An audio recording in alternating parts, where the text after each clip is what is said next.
friends, welcome to the Guitar Show, day 21 of the 30-day guitar challenge. I'm so glad that you guys are here today. We're gonna have a blast. We're gonna learn some strumming. We're gonna learn some chord noodling.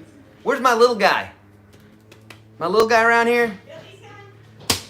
Friends, really quickly, before we start, we've got new merch, meaning new shirts, new mugs, and all that good stuff. Now, come over here, little guy.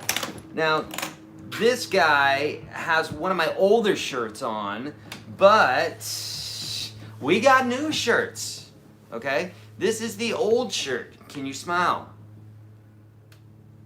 All right, so this is the old style shirt, but we do have new style shirts, and they're similar, right? But we've got some new stuff as well. So check out that link. Jason or Mike or Emmy will put that on, okay? Thank you.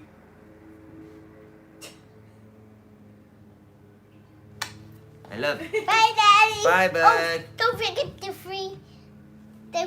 the 5 elements of music. Don't forget the 5 elements of music. Tell them what it is. What are the 5 elements? Melody, harmony, rhythm, timer, intensity. Gotta look up there, bud. Melody, harmony, rhythm, timbre, intensity. Intensity. Thank you, buddy. He's learning. Bye. Bye. We're going for a ride now. Okay, you go for a ride now. Bye, bye, guy. Love you. All right, friends. So yeah, if you want to know a little bit more about our merch, we got merch for you, and you'll see the link pop up at some point here today. Cool. All right, good, friends. As per promise, 2 hours of live every single day during the month of April, because it takes 21 to 30 days to build a habit, and that's why we're doing this. And we are on day 21. The first hour from 11 a.m. to noon is a beginner lesson, and from noon to 1 is an advanced lesson. And basically what I'm doing is I'm walking you through the Unstoppable Guitar System Standard, which is free for you today. So listen.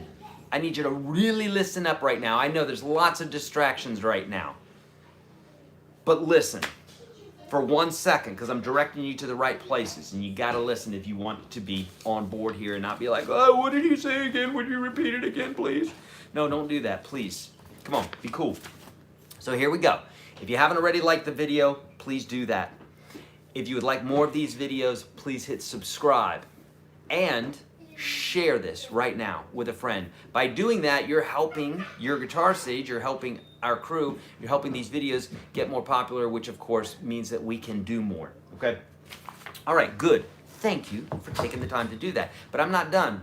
So we got a couple things yet that we have to say. The very first link below is going to give you access to the PDF that's going to tell you everything we're doing in the beginner, everything we're doing in the advanced sections, and the day that we're doing it, and it's a little check mark bit there, okay? There's more to this PDF than this. I'm just showing you the actual calendar of events, if you will, as we're going to do it, okay? Now, 2 things that we're talking about today, since it's the 21st, 2 things we're talking about today is strumming techniques and exercises. So I'm going to walk you through this today, and chord noodling.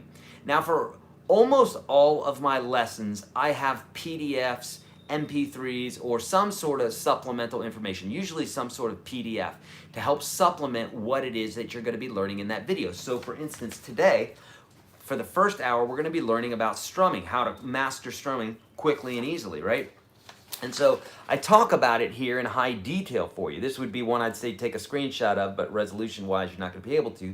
So just get in the Unstoppable Guitar System Standard. It's free for you today, and I've got in the strumming video, I have this. It's a 3-page document, so you can see we talk about what it is I'm going to be teaching you today, and then we have level 1 there, level 2, level 3, level 4, and then finally level 5, and then some more resources there for you to go to in case you don't get it, just in case you don't get the idea. But then also for the second hour here for chord noodling, I have a PDF for that as well. That's in the Unstoppable Guitar System Pro or Classic. You can get into either one of those today for a measly price or for a small price. Or you can test drive the whole enchilada for 30 days for $1. All of that is at the second link below. The very least that you should do is get into the Unstoppable Guitar System Standard, where I can actually show you this stuff, and then when we do these live videos, you won't be lost. And when I do throw out the extra nuggets, the intermediate and advanced stuff, you're going to grab onto it because you're not sitting there drowning in the beginner stuff, okay? And I don't want you to do that. Get that stuff out of the way, man, right? Get that stuff out of the way, like basic arithmetic and basic reading and stuff like that if you were a kid, so that you can read books and count and do all the rest later on in life. But if you're tripping over addition and subtraction, you're never going to get to do algebra. And if you're tripping over letters, you're never going to get to read words. So don't do that, okay? Stephen Keller, thanks so much for the donation. Thank you for your little spinny hippo in a chair there. I appreciate it, buddy. Okay, so let's talk about this idea of strumming. Now, I know that lots of people have problems with this. If you don't have a problem with this right now, then you did have a problem with this, because there's nobody that gets this at first, okay? And albeit a little sloppy at the beginning there, what I was doing was strumming, and then I was also doing chord noodling. So doing two different techniques at once. So the first technique is what we're going to be talking about, and that is our strumming. Now, you know, when we hear a song, we tap our foot. If you don't, that'd be a good habit to get into. It's something that musicians do all the time, and it's basically getting their anatomy into the vibe of a song. So if you're just sitting there passively listening to a song, right? Just like if you're passively doing anything, if you're with your love or the one who you want to be your love or whatever, and you're kissing them, and you're just like, yeah, with no passion, that's being passive. You're not being active. So you want to be active.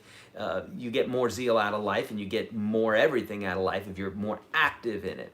So musicians will shake their head, right? And you'll see me, I'll do my guitar faces. I'm not trying to, it's just I'm so into it. And then you're grooving along with stuff, and you're moving your body. And the reason being is it naturally wants to move people, right? Music wants to move people. And when you're really into it, you keep that beat going by tapping your foot, moving your body, okay? Drummers know this really well. This is how they keep time with all of their limbs independently, is by doing little tricks like this, okay? Now, when we're tapping our foot, right? Let's say we had Folsom Prison Blues. I use this example all the time, right?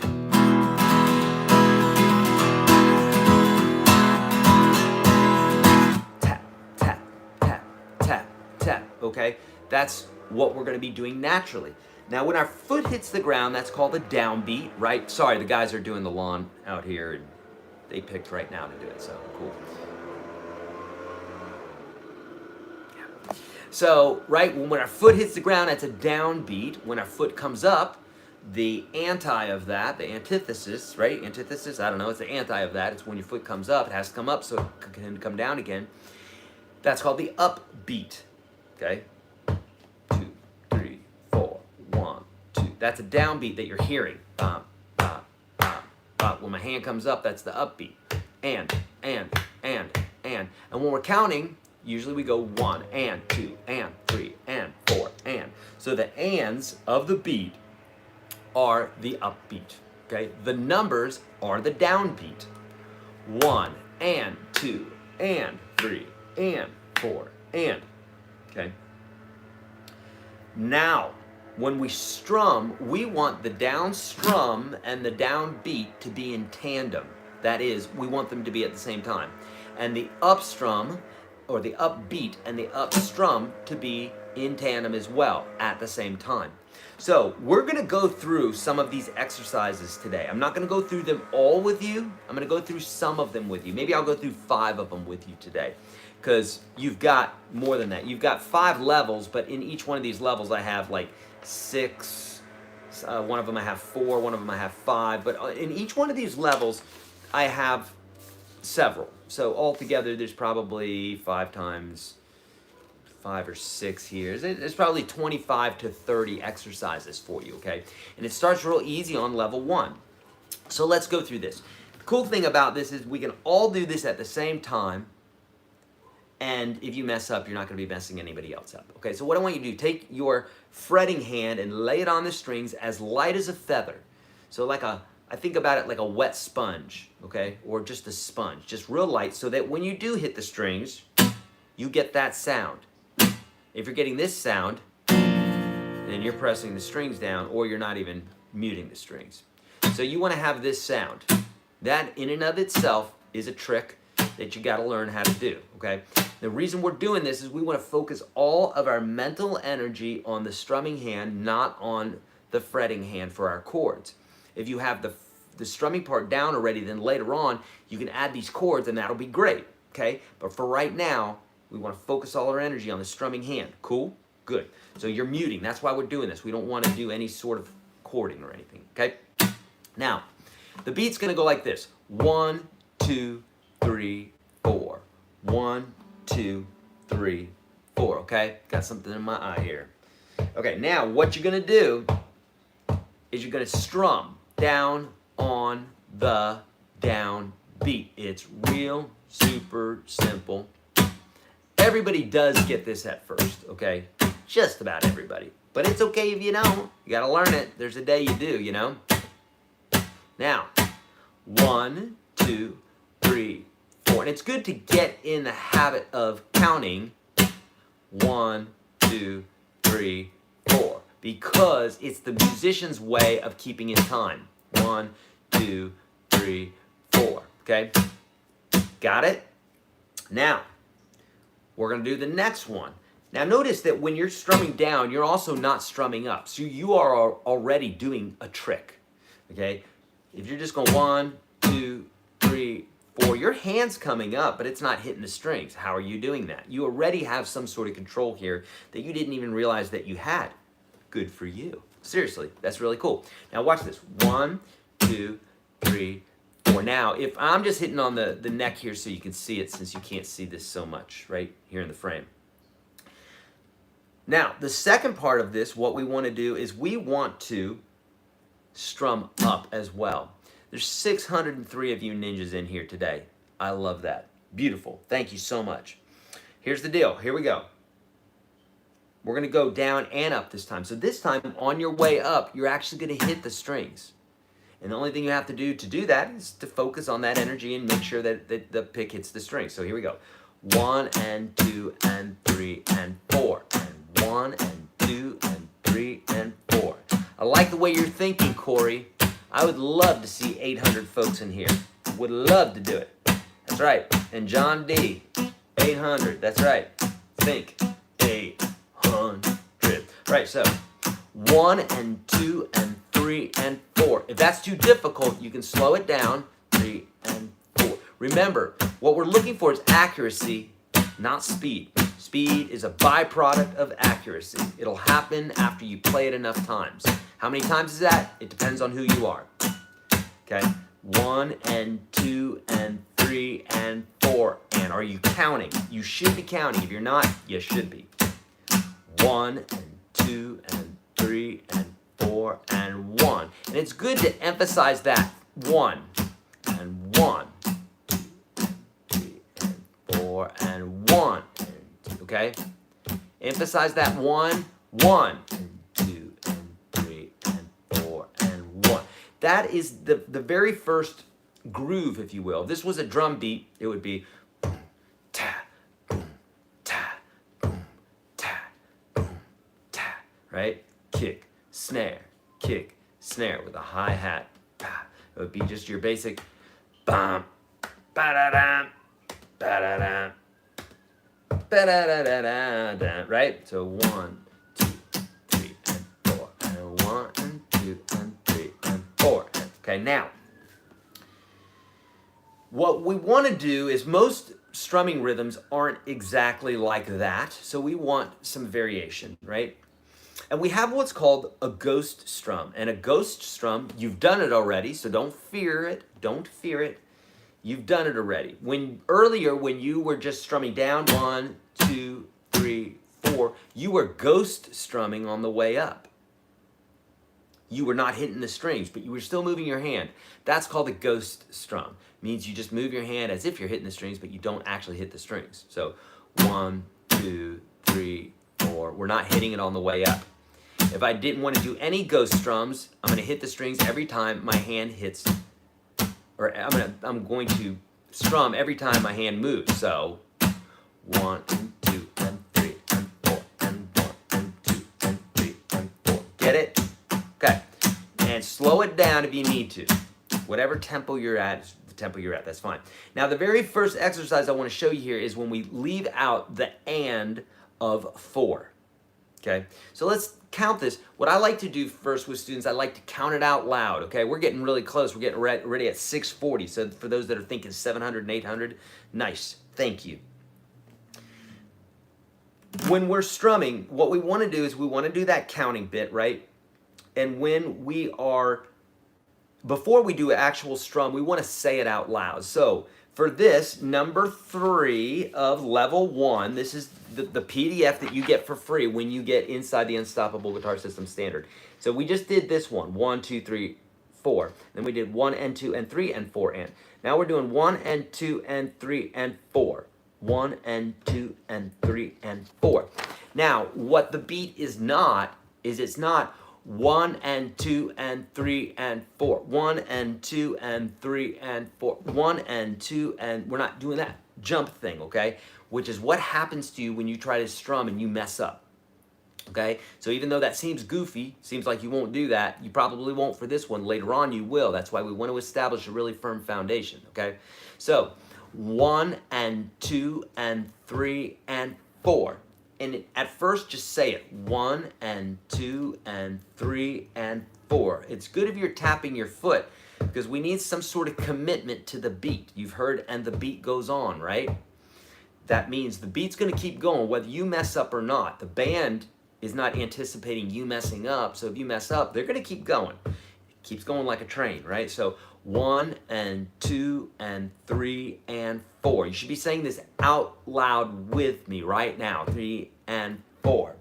1 and 2 and 3. No one's watching. 4 and 1 and 2 and 3 and 4. Now, you've said it out loud. You're in time. You should be able to, with your hand in the air, 1 and 2 and 3 and 4.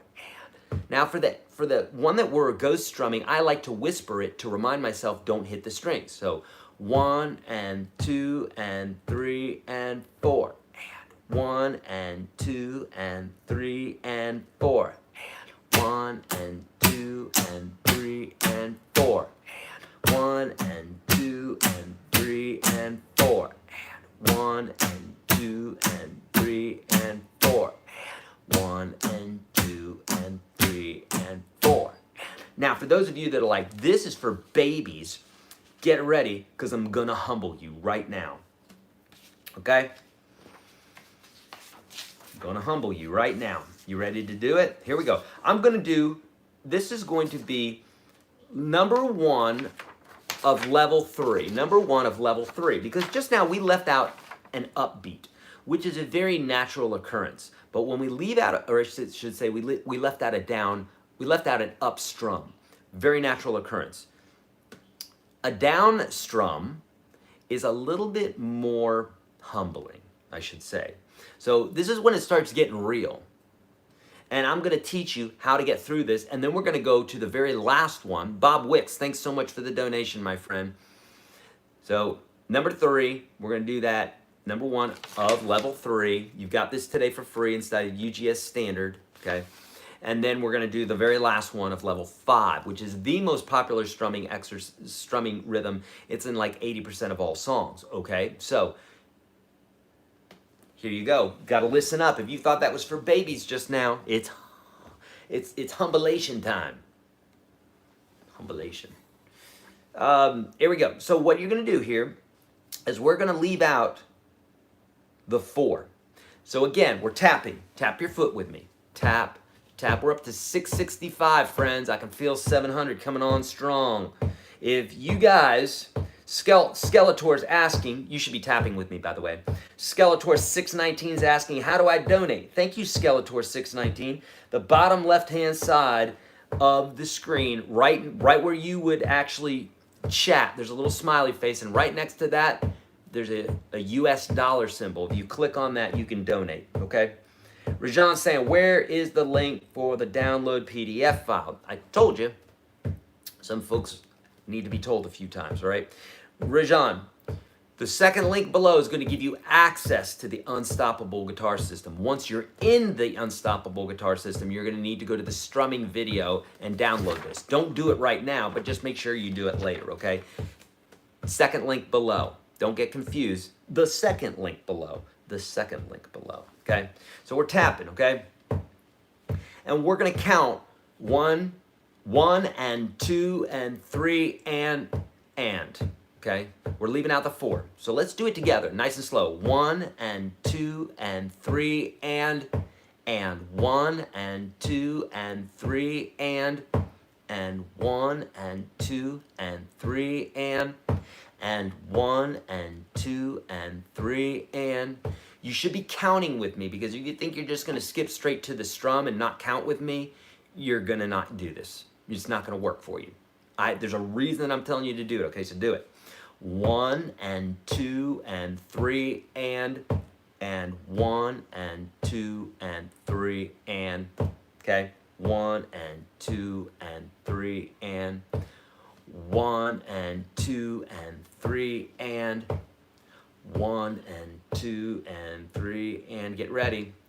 1 and 2 and 3 and 1 and 2 and 3 and 1 and 2 and 3 and 1 and 2 and 3 and. Okay, now I know a lot of you are like, oh crap, I messed up, I can't do that. Ah, it's crazy, right? Now, how do I know that? Now, some of you, I know, got that. I know you got it. But some of you don't have this, and you're like, why did that go from baby beginner lesson to all of a sudden I don't get this? I don't understand, right? It's like I'm in your head. No, instead I've taught like 10,000 of these lessons before, and so I know, and I remember for myself too when I was doing these, they were a little bit difficult at first. So here's the trick. Mentally, that missing that down strum is quite awkward, so we want to stall. We want to go 1 and 2 and 3 and 1 and 2 and 3, and now we're backwards, right? Now we're doing our ands where our numbers should be and our up strums where our down strums should be, right? Watch it. This is what a lot of people do. They go 1 and 2 and 3 and 1 and 2 and 3, and now they're backwards, so I'm saying the 3 on the way up.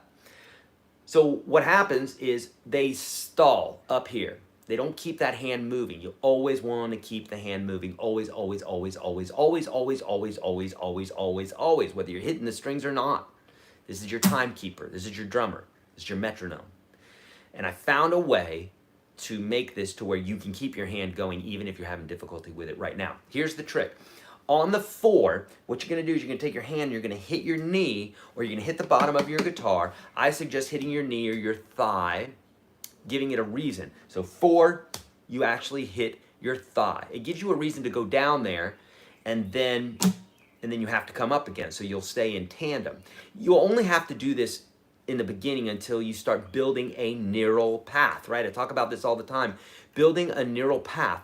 Whatever it is that you do often, you are building a neural path.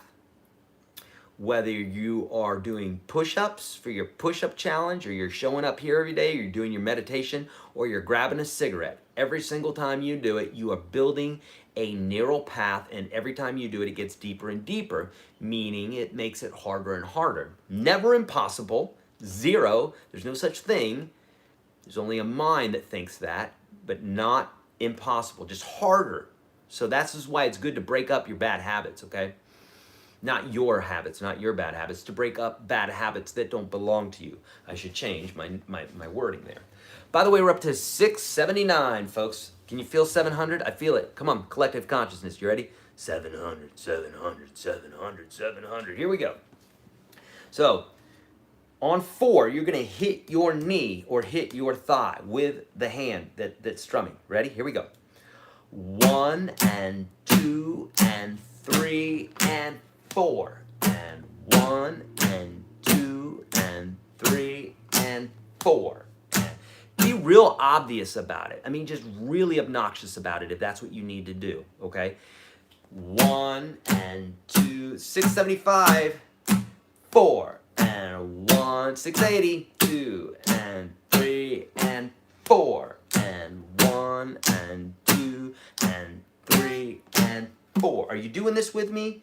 I know this, okay? You should be doing this with me, all right?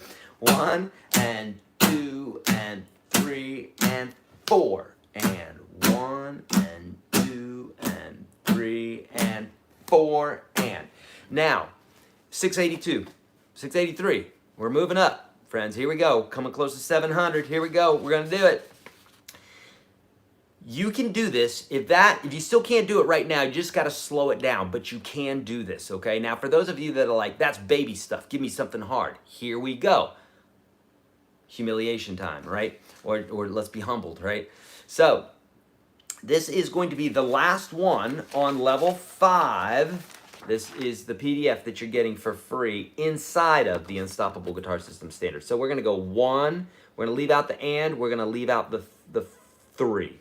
The and the 3. This is the most common strumming pattern ever. Like if you look on the videos that I teach, the songs that I teach on YouTube all the time, you're going to see, we're only 18 away here, folks, from over 700. Please share this video. You'll find that 80% of those videos that I teach, I always say, here's the strumming rhythm, and it's the one that's in like all these songs, okay? So, and it goes like this. I'm counting, okay? 1, 2, okay? And we're going to leave out the and of 1, and we're going to leave out number 3. So it's going to go like this. Listen. 1, 2, and 4, and 1, 2, and say it with me.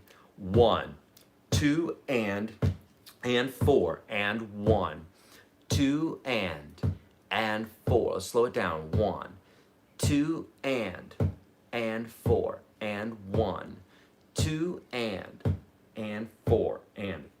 Now, remember the ands come pretty natural, right? But the 3, we got to hit our knee. So I want you to think about hitting your knee there, okay? So it's going to go 1, 2, and 4, and 1, 2, and 4, and 1, 2, and 4, and 1, 2, and here we go.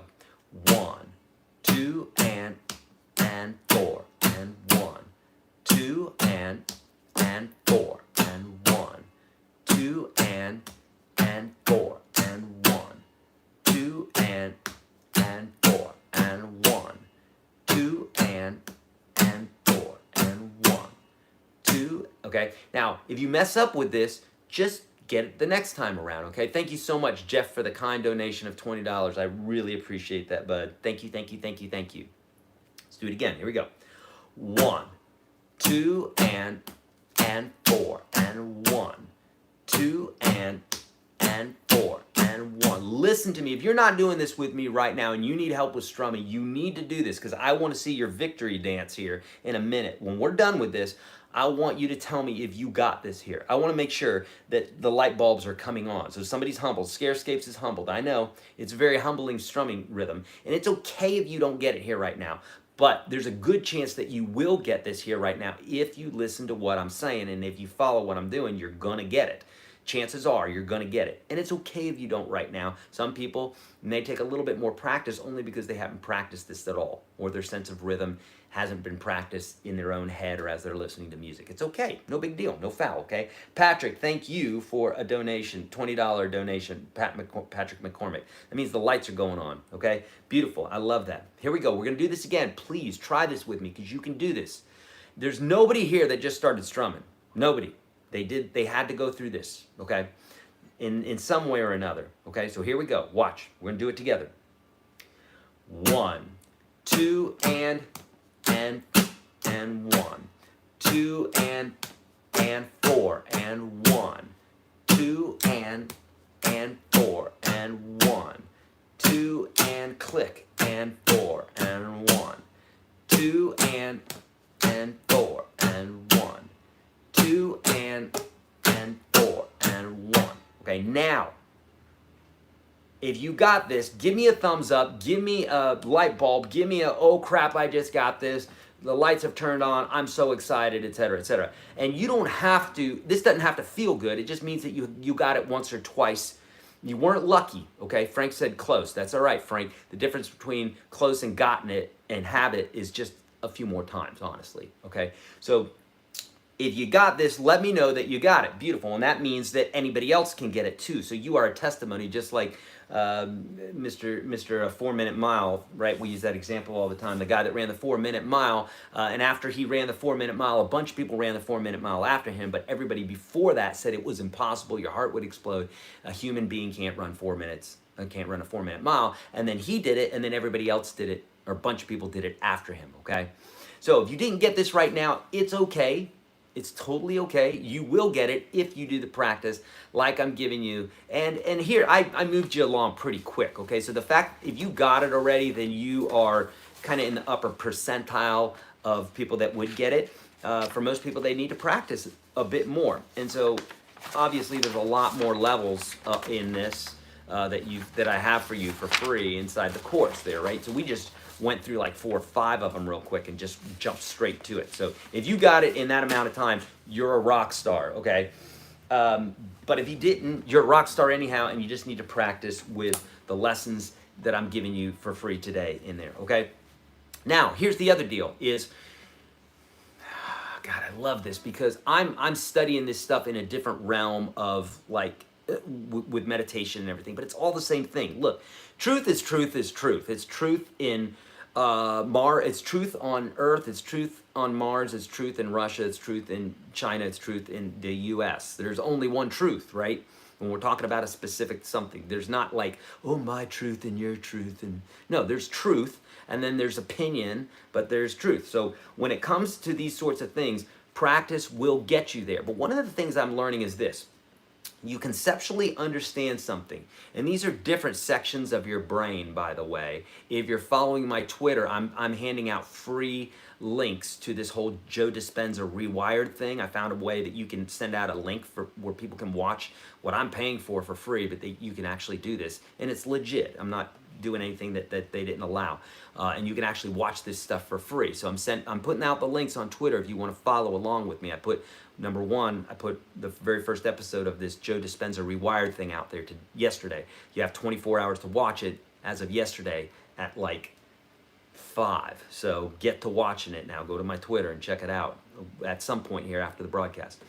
Anyhow, you go from conceptually understanding something, right? Conceptually understanding something. And then you go to practicing it or to doing it. Like, oh, I'm practicing. 694, friends. 694. Come on, let's think. 700, 700, 700. All right? Here we go. 700. Be thinking 700, my friends. You go from the intellectual mind, you go to doing, okay? You go to doing. We're 6 away from 700. Watch this.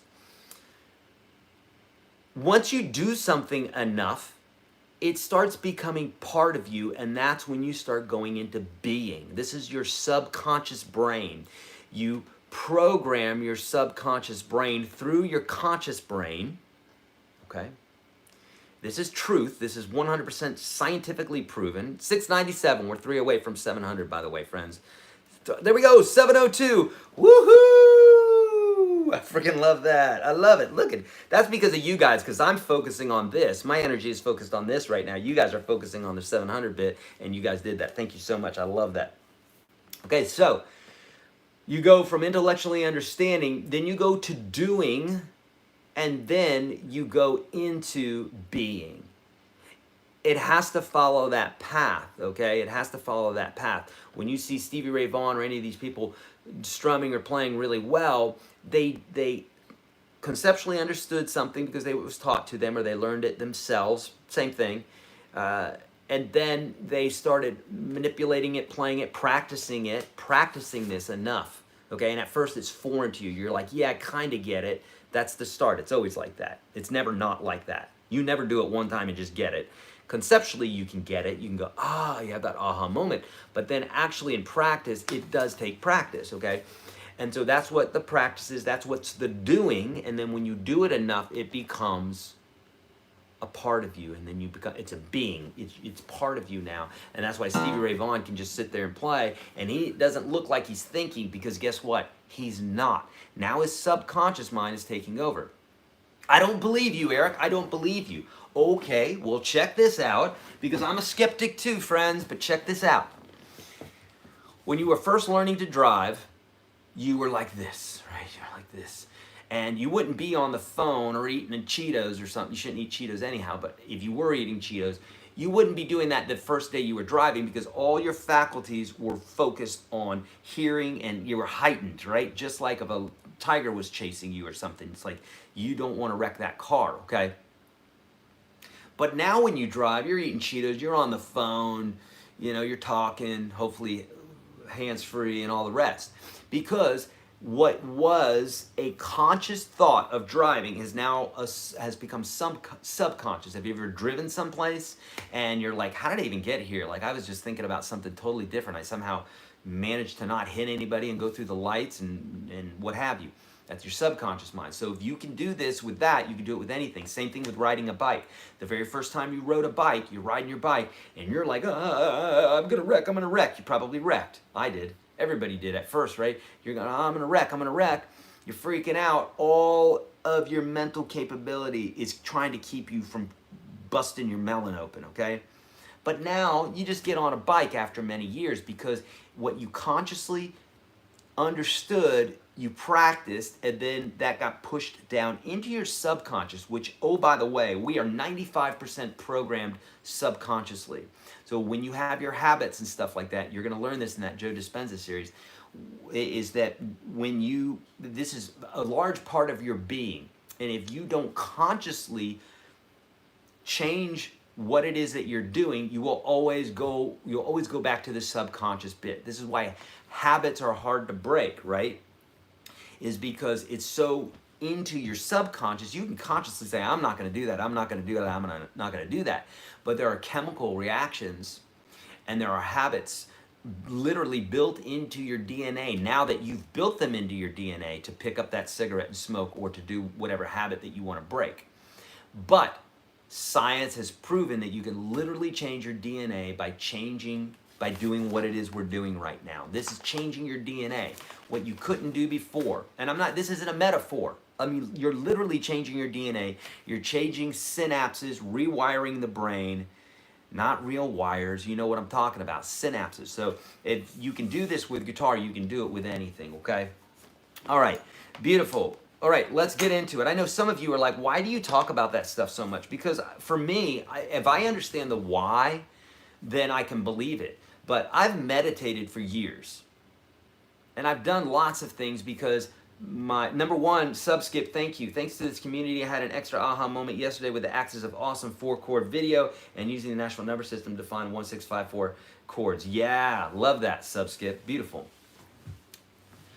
The reason, for me, if somebody says, okay, we're going to meditate now, what I want you to do is I want you to close your eyes, I want you to sit in this position, hold your hands out like this, and I want you to lift your head slightly up, close your eyes, focus on the center of your forehead. And they're saying all these things. I'm such a skeptic that I'm like, why that? Why? I'm constantly asking why, which is part of my makeup that I probably could change, but that's okay. And I am in some ways, but there's nothing wrong with that to some degree. So I'm asking why all the time, but once someone explains to me why, then I go, I don't have to ask that question anymore. Okay, now I believe it, right? So same thing here. So hopefully, and everybody has this built into them a little bit, where they want to know the why. Some people, not so much. They're just like, whatever, I'll just do it. I just believe you. Good for you. And when it comes to stuff like this, if someone's not leading you down the wrong path. However, that means you're also susceptible to people leading you down the wrong path, whereas a skeptic doesn't believe anything, right? They never get led down the wrong path, and at the same time, they never get to have all the beautiful benefits of life from believing in things. They're, well, I don't believe in anything type of thing, and it's very apparent in their personality. If that's you, I'm sorry. Look at this. Look at this. Mark said, SRV said in an interview that if he started to think while playing guitar, he would screw up. That is cool, Mark. Thank you so much for letting me know that, because I feel the same way. The more that I think about it, Now, when you're practicing, you're thinking about it, but when you're performing, you're just performing. You should be in the zone, and your subconscious should be taking over. Your poor little conscious mind is so little tiny. We think that it's so strong. That's our big part of our brain, is our analytical brain. Now, the analytical brain is a very small part of your brain compared to your subconscious. Your subconscious, your actions are made up of 95% subconscious brain. So yes, so I love that, and I say that all the time. So I love that Stevie Ray Vaughan said that. That's further confirmation. Okay.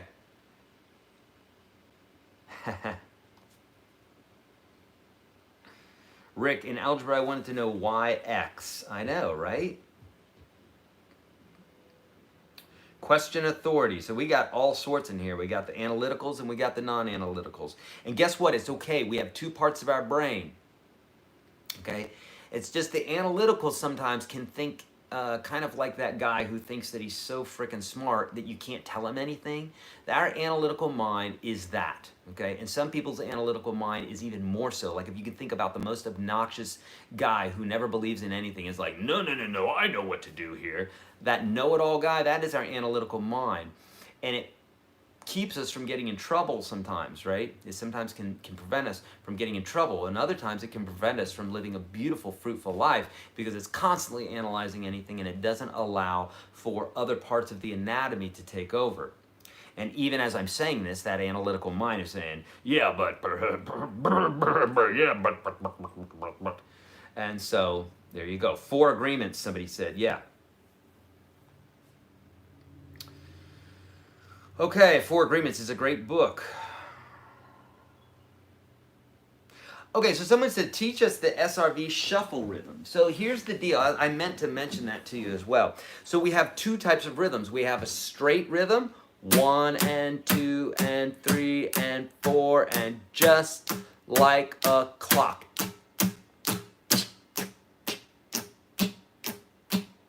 If you're walking down the street, it would be nice and even. If you were skipping down the street, it might sound like,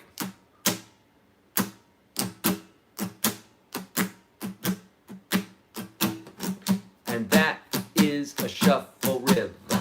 Now we could describe it with dotted quarter notes and triplets and all that stuff, but don't do that. Not right now. Just feel it, man. I can tell you what chocolate tastes like, or you can taste a piece of chocolate, and you're going to be like, now you're talking, right? I could talk to you about what being in love's like, or you could be in love. Lots of analogies there, right? It's all about the feels, man. So basically what's happening is you're going long, short, long, short, long, short, long, short, long, short, long, short, long. Someone's asking, is there anywhere in UGS on reggae rhythms? There is. Reggae rhythms is when we're emphasizing the upbeat. So 1 and 2 and 3 and 4 and. That's the rhythm.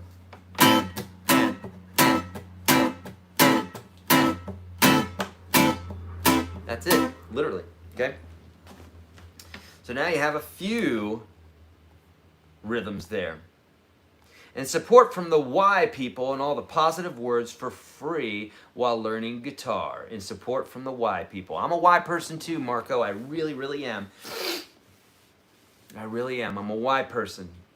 I'm very much a skeptic. So if you are a skeptic, but you're like, this whole mystic world of meditation and what have you, this intrigues me, then you might want to follow some of my posts, because I definitely am a skeptic, but at the same time, there is something else. Look, you can have an experience, right? Call it whatever you want to call it. You can have a spiritual experience or an experience that you can't describe with your 5 senses. Tell me you haven't had this before, whether it's an orgasm or it's something else. Whatever it is, you have a beautiful meal and you have this sensation. You're like, oh my gosh. Well, you could say that's taste, right? But like, have you ever had a dream or something like that? You didn't smell that dream, you didn't taste it, you didn't feel it, you didn't hear it, you didn't see it. We're not talking about senses. We're talking about at least we're not talking about the five senses. We're talking about another part of your being that is active, that is listening, that we keep suppressed because we are constantly in this three-dimensional world. But there's a whole nother world for us that's available. Hardcore Mortal said, mushrooms. Yes, mushrooms can be a portal to that. Just be careful and know what you're doing. They're also usually illegal.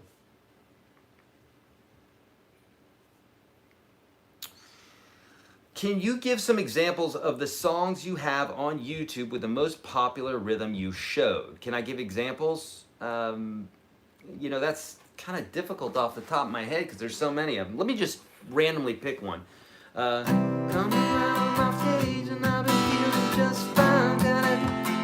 1, 2, and 4, and that's right, Mr. Brightsides. I teach that one on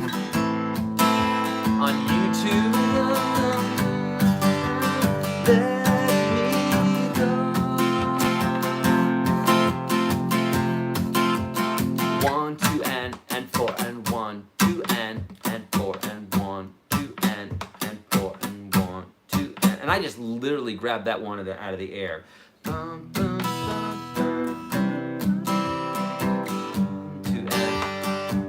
This is kids, because I saw someone write kids. Do you all still have kids listening? What, anybody say anything bad? We said mushrooms, since we said orgasm. Both of those are legit, right? Nothing bad there, right? Unless you labeled them to be bad. Keep away from those labels. Those labels are bad. The bad label on the labels being bad. Okay, so here's right. 1, 2, and 4, and 1, 2, and 4, and same rhythm, and that was kids. I just randomly picked 2 songs out of the atmosphere there, and they both hit that. Okay, Wonderful Tonight.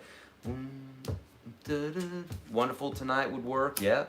Almost all of them are. Lying Eyes rhythmically, okay. Mushrooms are legal in Colorado, okay. Yes, they are. They are paving the way.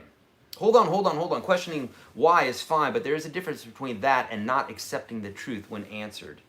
Yeah, exactly. And somebody who is open to the truth and not closed off will question things enough and really be searching for truth on whatever that is. How to play guitar or any of these things we talk about all the time, right? Gene, I knew you had it in you, Sage.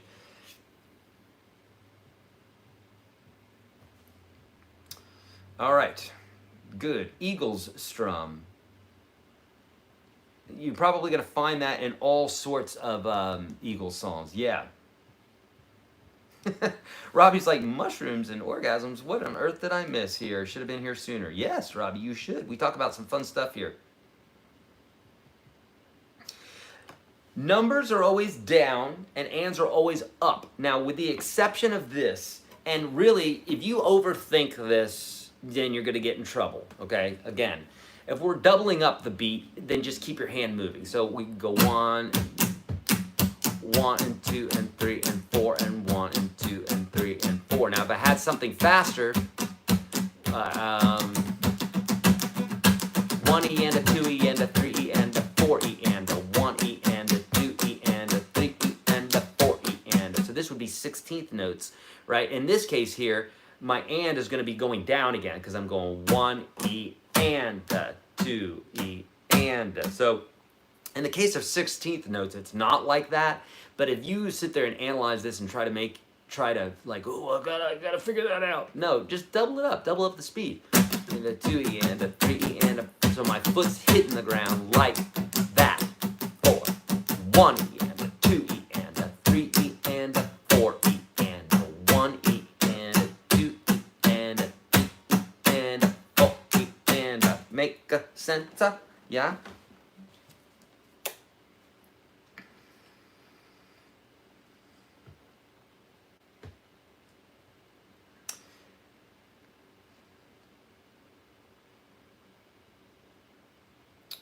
All right. Now I know why we have no thumbs down today. How How can I move from intermediate to the next level? I'm stuck. Ken, it's only practice, but you also need to know what the right thing is. So if you're not on a path, then you need to randomly hope that you come across the next video that's going to get you to the next place, right? This is why, me personally, I love YouTube. I have YouTube Red. Paul, thank you so much for the update, for the donation. There are colored dragons swimming around my monitor. Paul got into the mushrooms, I'm thinking. Paul, beautiful, good. I love colored dragons swimming around my monitor. I love that. Okay, so what was the question? What was the question? I forgot. Shoot, sorry.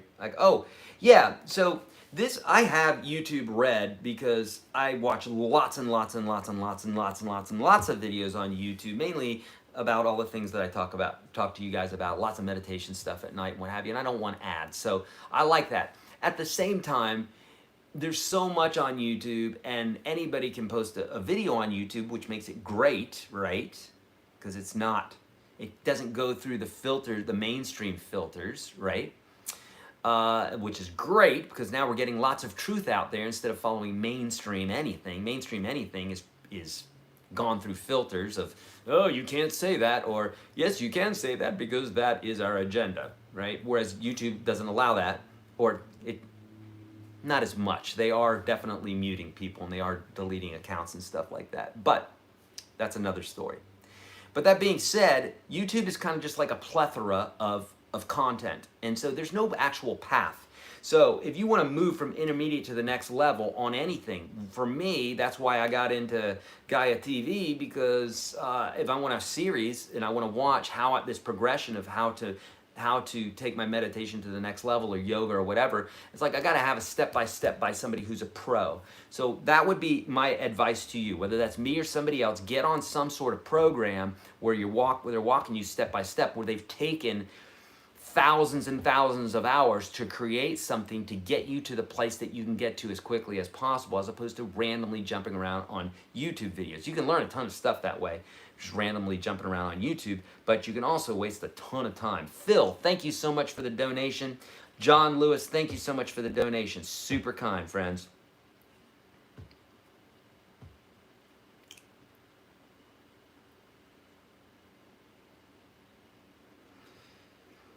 Can strumming be done with 4 fingers or the thumb or first finger?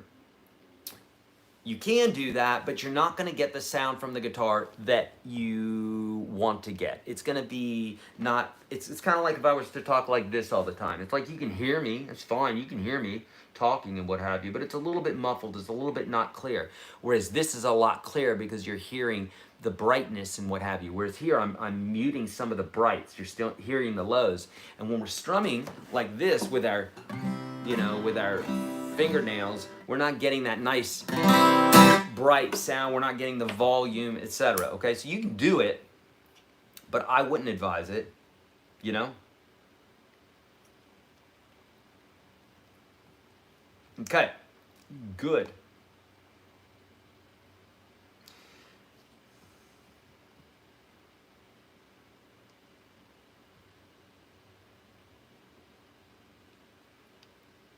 Yes, Stephen, you are correct about practice, indeed.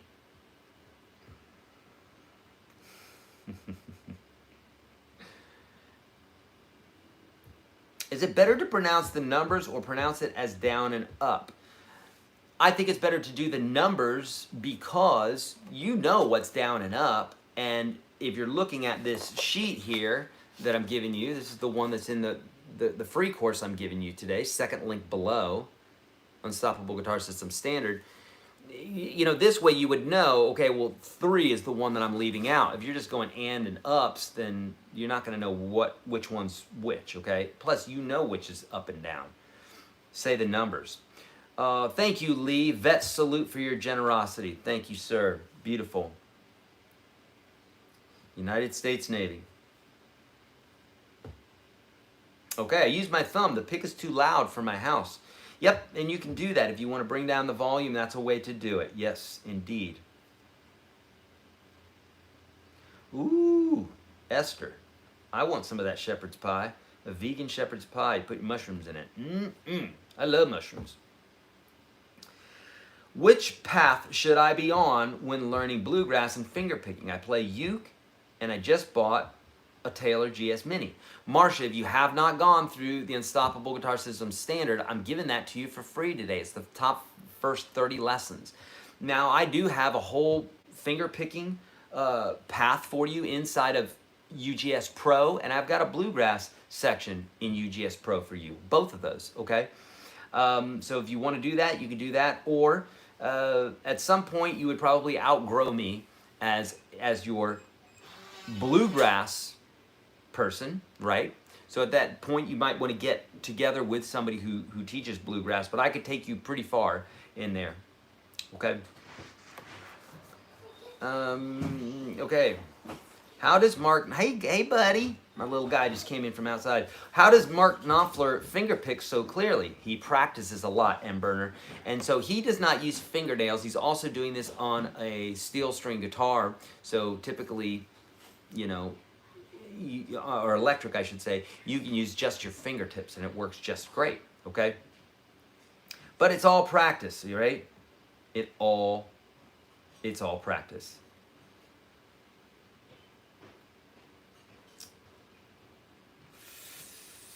All right, 3 minutes, friends. We're going to go into chord noodling, which you are going to love.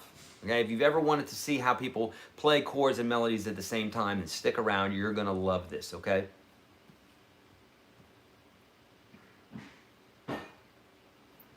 Yep, there's nothing wrong with strumming with your thumb, but you want to make sure that you're strumming with your thumb because that's the sound that you like, not because you're not used to your pick. The reason you're not used to your pick is you're not practicing with your pick, okay? That's not a good excuse. I could lie to you and make you feel good, but it's not a good excuse, okay? Bravo Zulu, yes. Jeff Beck uses just his thumb. Yeah, and he's developed his own sound, right? He's got his own sound. Oh, thank you, Raman. Hey, man, I used your guitar system instructions. Just want to say thank you. You are awesome. Thank you, bud. So kind. I was jumping around on YouTube, and this is how I found you. I bought your lifetime membership as a result. Only started 2 weeks ago. Beautiful. Rob, thanks so much for being in there, friend. Okay. Beautiful. How do you practice strums to a metronome? Well, get all your strums down first before you break out the metronome. You should be able to go through all 5 levels of this at a speed that's comfortable for you, like in regular songs or what have you, before you ever look at a metronome. Once you do that, then you could break out the metronome and keep it to, you know, similar to the time that you're in already. And then that'll be great because now you're, as well as you keeping up with your strumming and sharpening that, you're also getting your internal clock working. But you don't want to look at a metronome until you have that down. That's like juggling and not being very good at it and then trying to juggle on time. It's like, well, that's really going to throw you off, you know? Like trying to juggle to a beat, you know what I'm saying?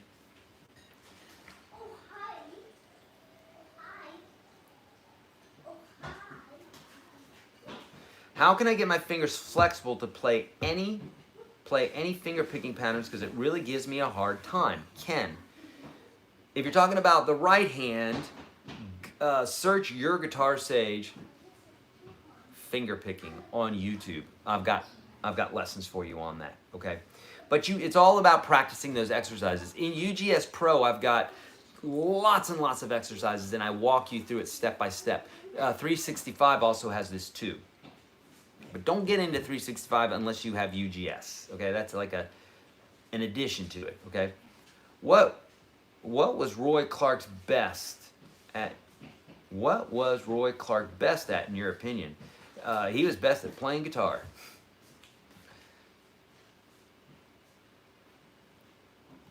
I don't know specifically. Yeah, I mean he played, you know, country really, really well in bluegrass and all that. My pick hold is unorthodox. First 2 fingers. That's everybody, unless you're holding it like this. Talking about the thumb at first, right? But it feels right and flows better. And you don't hold it like this, do you?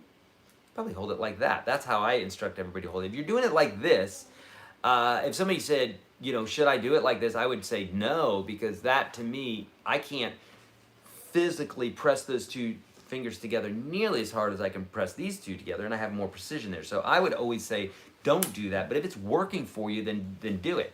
If Stevie Ray Vaughan was doing the wrong technique, I'm never going to go, hey, Stevie, you know, that's wrong.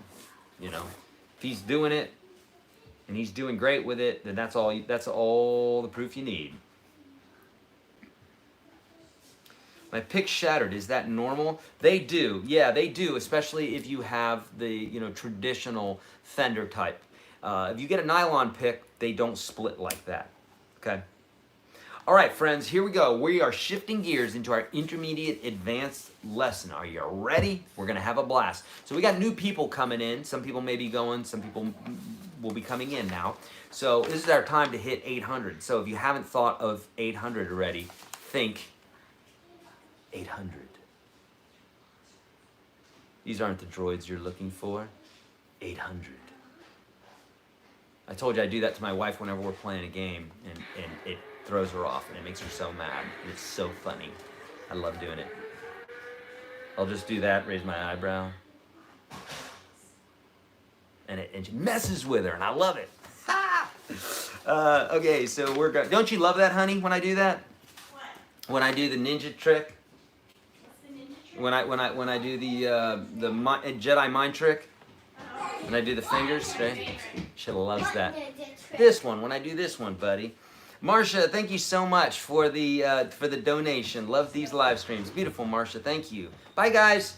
They're going outside to join to be in the beautiful weather. It's gorgeous out today. The high is going to be a 70. What?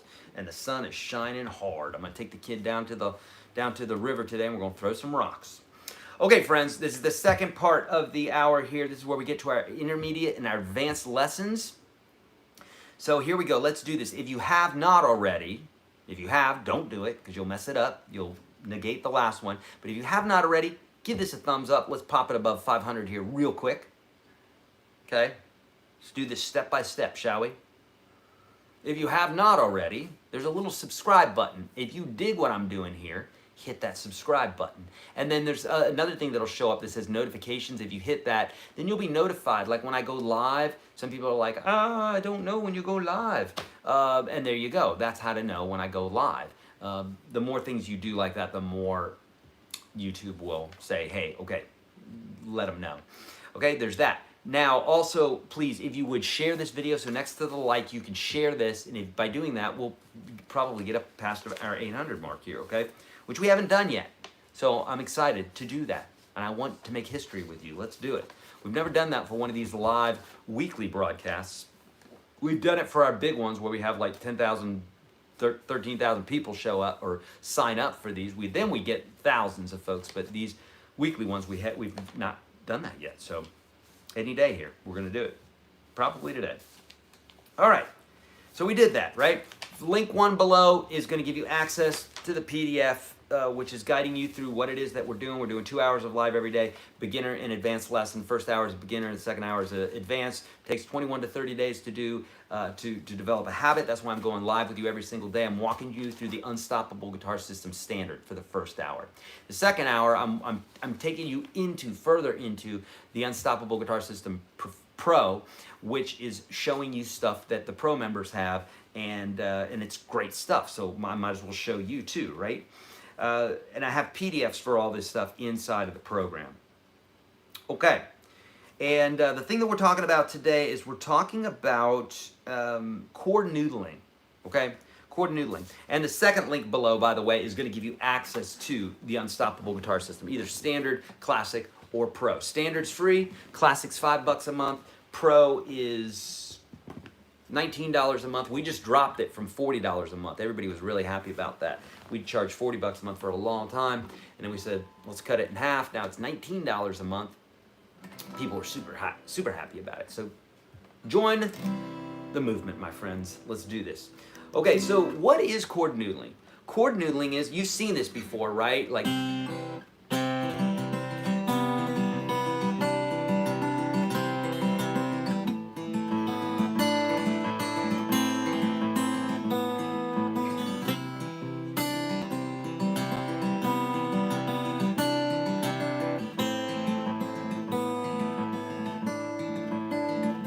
heard that one, right? Dust in the Wind. Or if I do this kind of a...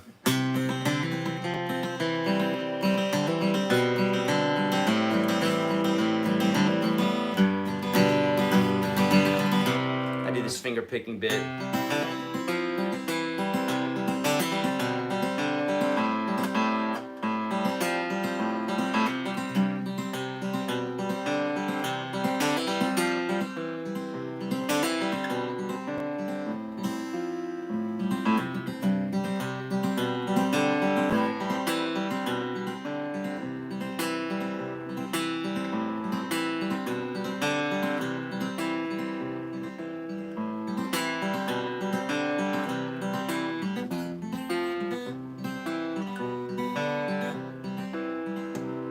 Right? And that's what I call chord noodling. We can do this by Mikel Garand. You're amazing, $20, Canada. Thank you so much. Super kind, my friend. Beautiful. Friends, we're up to 759. I feel an 800 coming on strong. 762. Here we go. It's going to happen. Here we go. Collective consciousness, everybody together. Come on with me. 800. 800. Put it in that chat. Put 800 in that chat if you believe. Put 800 in that chat. Come on, do it. 761. Here we go. It's happening. You can also do this with strumming, right? So if I do this like...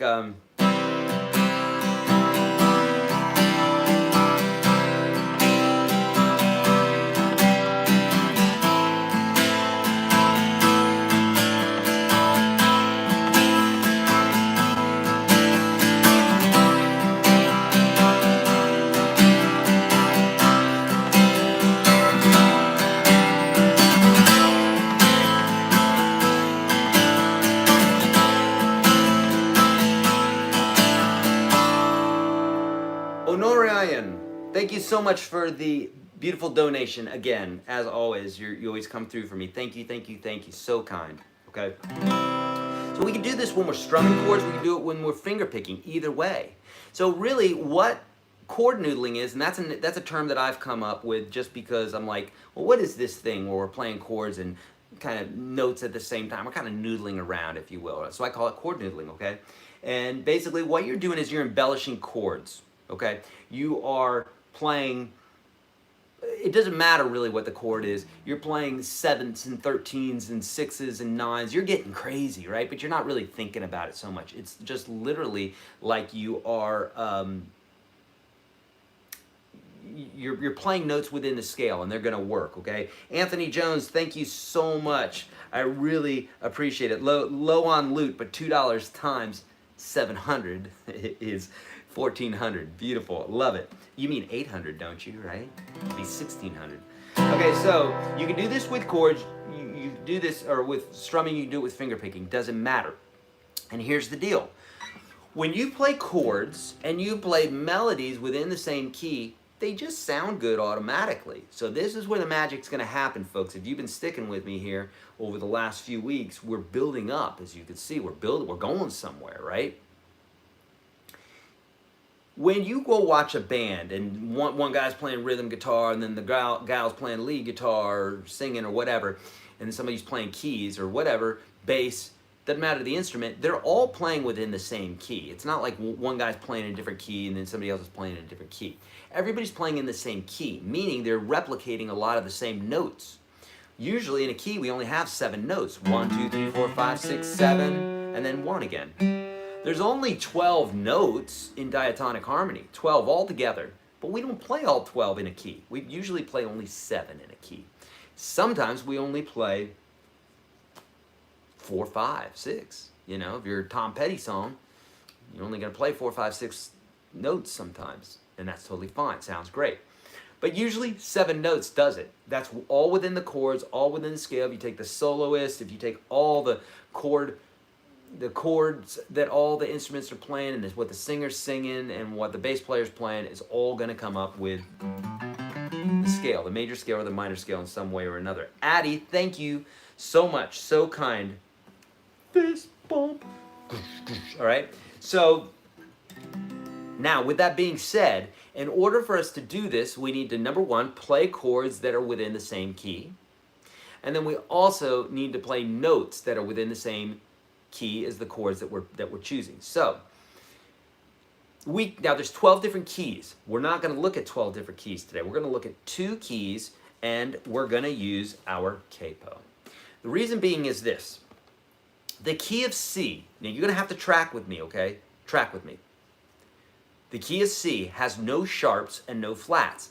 C, D, E, F, G, A, B. No sharps or flats, right? The key of G is all the same notes as the key of C, except the F is sharp instead of natural, instead of just F. So the key of G is G, A, B, C, D, E, F sharp, G. Now, because they are so closely related and because they are the 2 easiest keys to play in, they're the 2 most used keys to play in, they're the keys that the chords are easiest to play in. It's why I'm picking these, because why not make this easy? Why not learn it? And then if you want to get complicated, you can always go to all the other keys, but dear Lord, my friend, in the beginning, make it easy for yourself. Him, Siegel, thank you so much for the donation, super kind. So why not make this super easy for yourself, okay? That's what we're going to do. And so by doing this, there's only one note, the F, that changes in the key of C or the key of G. So in the key of C, the F is here. And in the key of G, the F is sharp. And that's the only note that we really need to keep up with, okay? We could keep up with the F and the F here, but that's not one of the ones we're going to noodle. We're only going to be noodling these higher notes. So that's one of the other rules of this, is typically when we're chord noodling, we're strumming some sort of chord, and we're going to do this together. You're doing it with me. Oh yeah, you're coming with me, okay? So now, the other part of this is you're playing the chords, you want them low, and then we want to hear those high notes up top because this is orchestration. For the same reason when you go see the orchestra, you've got the double basses, you've got the violas, the violins, and then on up to the piccolo flute, okay? It goes through this whole span, and the tubas and the double basses can be playing at the same time that the piccolo flute is playing. No one's really walking on each other, even if they're playing the same notes, because they're in different frequency ranges. Make sense? That's what we're doing here. We would prefer to hear those melodies come out on the top, usually where the singer is at anyhow. Friends, we're up to 772. Can you feel it? 800, 800, 800, 800, 772. What? Here it comes, here it comes. If you hadn't shared it, friends, and you want to be part of that 800, come on, let's do it. Let's do it. Okay, now, after you write the word 800, or do whatever you want to do to celebrate here, because it's going to happen. Let's do this. You're going to do this with me, okay? If you can't play these chords right now, it's okay. Okay, don't worry about it. We will be able to do it. You'll be doing it with me inside of the program, okay? So, what I want you to do is I want you to hit a C chord. And what we're going to noodle is we're going to noodle this first finger. This is going from a C major to a C sus, okay, a C sus, and in this case it's a 2 or a 9 chord, if you will, okay. Is that right? Yeah. No. Sorry, that's wrong. I'm turning this into a major 7 chord. So first it's a regular chord, then it's a major 7. I like the way Al Howard thinks. 867. I love that. Thank you, John Dino. You're right. It's a major 7. I was wrong. So what you're going to do is let's do that right now. C, or C major 7, and a C. We don't even have to know what it means, okay? Let's not even worry about the name of it. Now what I want you to do is I want you to play an A minor chord and lift that first finger again. This is an introduction to chord noodling, okay? Now your thumb is probably muting that 6th string there. If it's not that big of a deal, okay? And what we're gonna do is we're gonna strum a real simple strum. We're just gonna go 1, 2, 3, 4, in case you don't have the strum down that we were doing earlier, okay? So we're gonna go 1, 2, 3, 4, 1, 2, 3, 4, 1, 2, you should be doing this with me. I know how to do this. If you don't know how to do this, you should be doing it with me. 1, 2, 3, 4, 1, 2, 3. Make sense? Now we're going to switch the A minor chord and do the same thing again.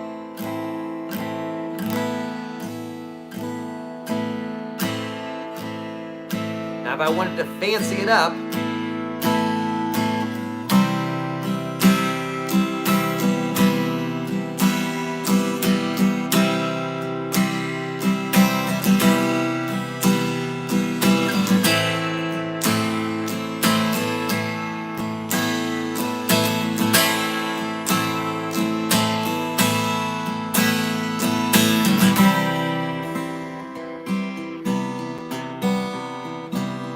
do this with finger picking, right? Now, why are we doing this? Well, because if we just did this, look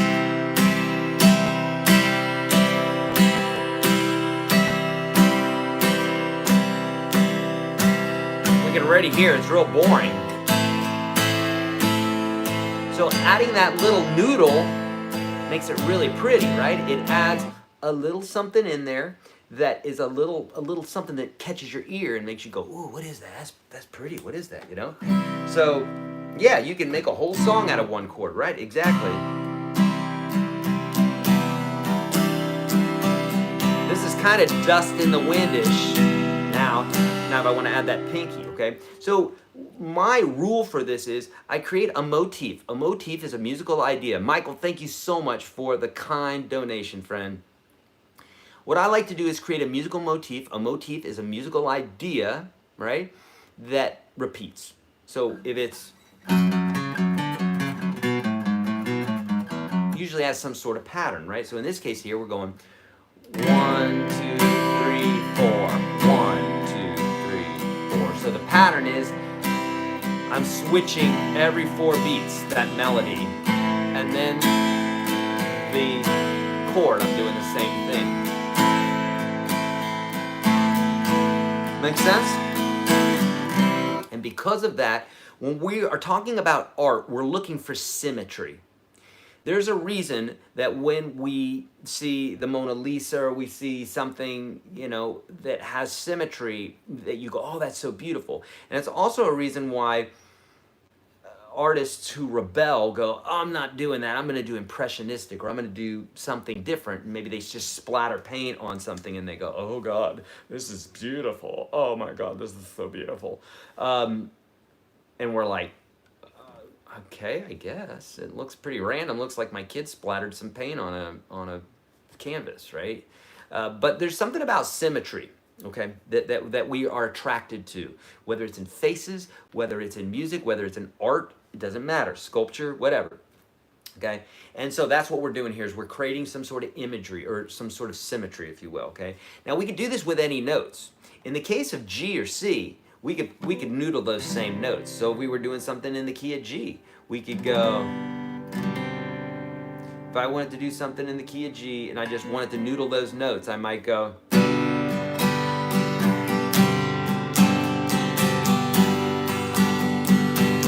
here's the C,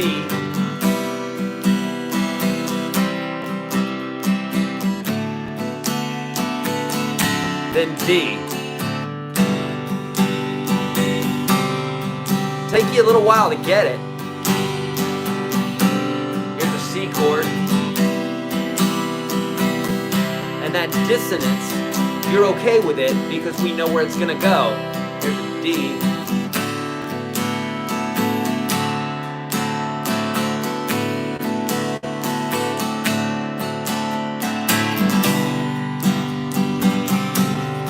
Now, it sounds really good, especially if we do finger picking, right?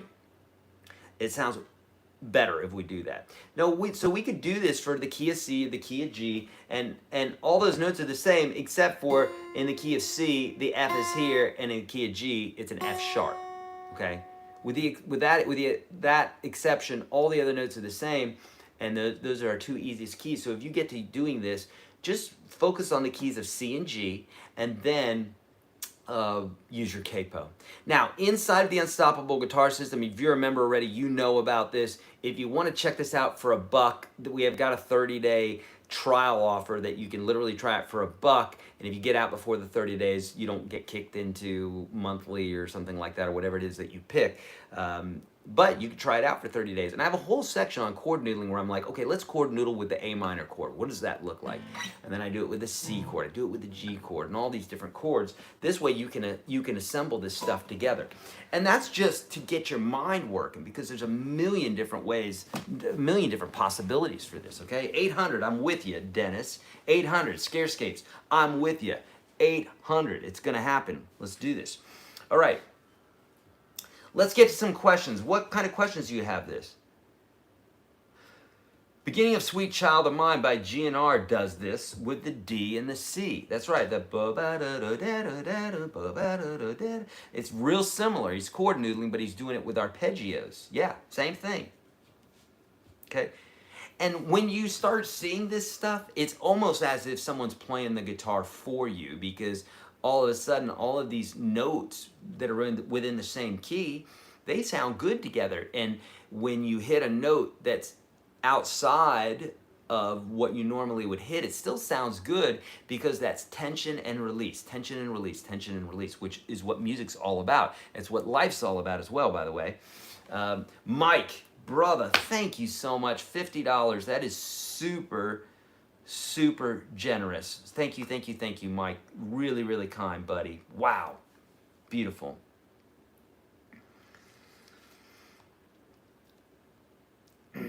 Okay. Eric, can you speak on adding a bass note or a walking bass when strumming and noodling? Jim, yes. So this could be considered as well to be chord noodling, right? So there was a song I wrote called No Need for Love, and it was all about there being a need for love, but I twisted the title there, No Need for Love, right? And so at the intro of the song, it's just a G chord. It goes like this. And it was really boring because it just kind of vamped on that a little bit. So I was like, well, let me do something with this bass line here. So I would go like this. I'd go, watch this finger.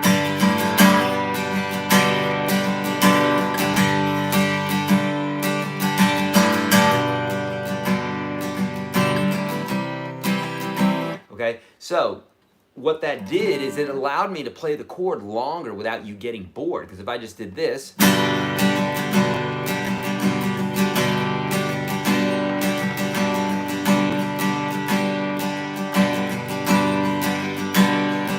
that's a little boring. But if I add a little thing in here,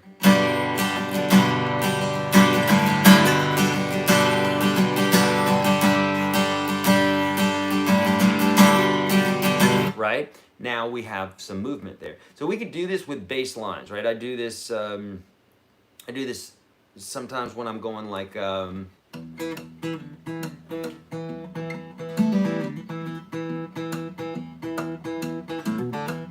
I'm on the lower strings now, the bottom 4 strings. A little up, a little higher string.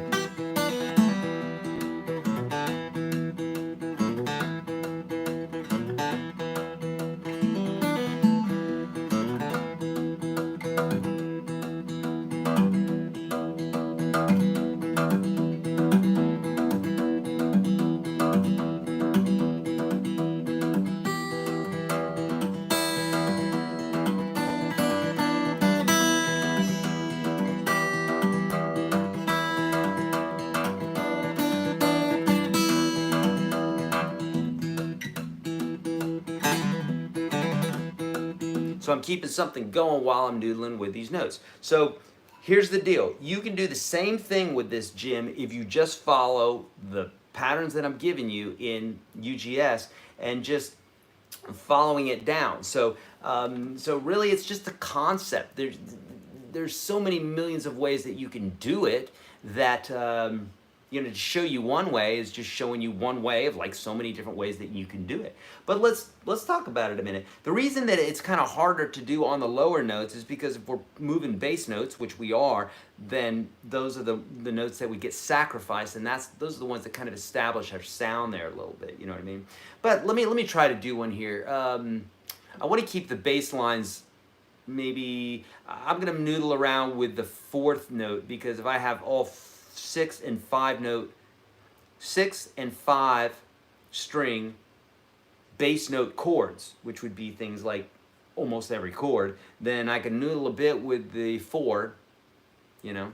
But other than that, I'm gonna have to alter the bass line of the chord. I don't want to do that. So maybe like you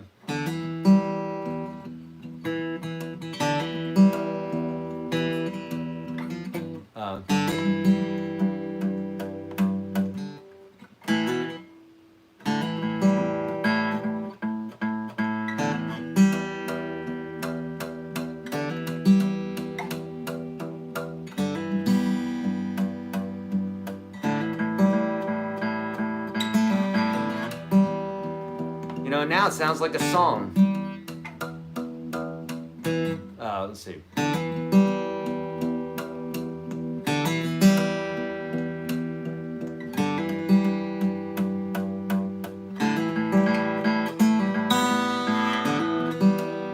What? There's a song, right? Isn't that cool?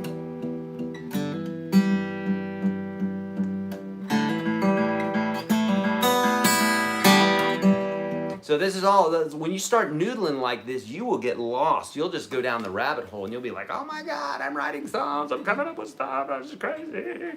You'll start talking like that, it's really weird. No, you'll be able to come up with this stuff. Now, as far as like walking bass lines and stuff, yeah, just walk the bass line down. So it has to be in the key that you're in, you know. That sort of thing, where if you're going,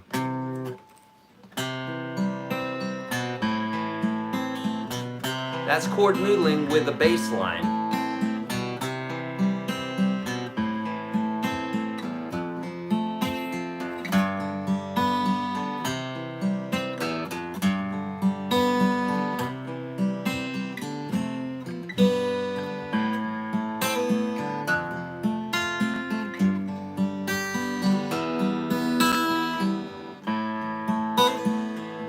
And by the way, this is all chord noodling. It's a little lick.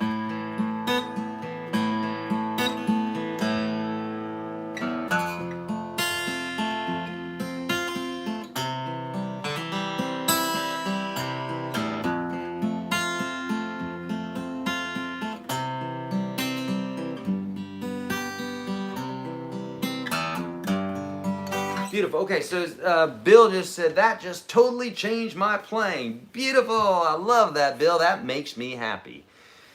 Yay. Okay, that's hallelujah. Right. This is so brilliant. Beautiful, Danielle. I'm loving that you're getting it. Beautiful. Yay, yay, yay. That makes me happy, because that means, you know, this is the kind of stuff that would always excite me, where I'm like, are you kidding me? Are you saying that's true? And I'd go and I'd grab my guitar and I'd go, oh, it's true. And then it made it all alive. So people are always asking, they're saying, how do I get excited about guitar? Well, find someone who excites you about guitar. Find out what it is that they're doing and do what they do. You know, I say it all the time. If you want to, you know, lose weight, then listen to someone who's lost weight. If you want to make money, listen to someone who's made money. Like, listen, you know, success leaves clues, as Tony Robbins says all the time. So, when finger picking, do you only play the strings in the chord and a bass note? Unless you're chord noodling like we're doing, yeah, usually you just hit that, but yes, you know. So Stairway to Heaven is also noodling? Kinda. Stairway to Heaven is more like doing arpeggios, right? So this is an arpeggio, but there's a little bit of that going on. I mean, it could be considered that, but I'm trying to make this real simple for you. So I wouldn't call this noodling. I'd call this a real definitive part. Whereas what I'm showing you, a baby could do, you know? I think. Whereas this part you would have to memorize.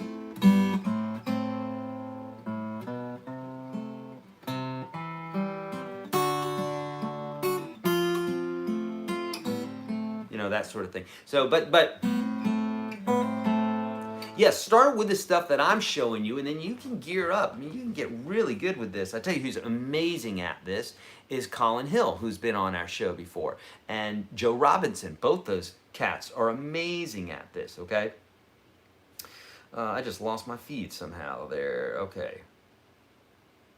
Okay. Number one, we just had several donations just come in, so let me address those. Thank you so much. BJ, thank you, thank you. This lesson was great, beautiful. John, thank you. Lee, thank you. So kind. Hopefully this was from just now. I'm pretty sure it is. Yeah, right? I think so.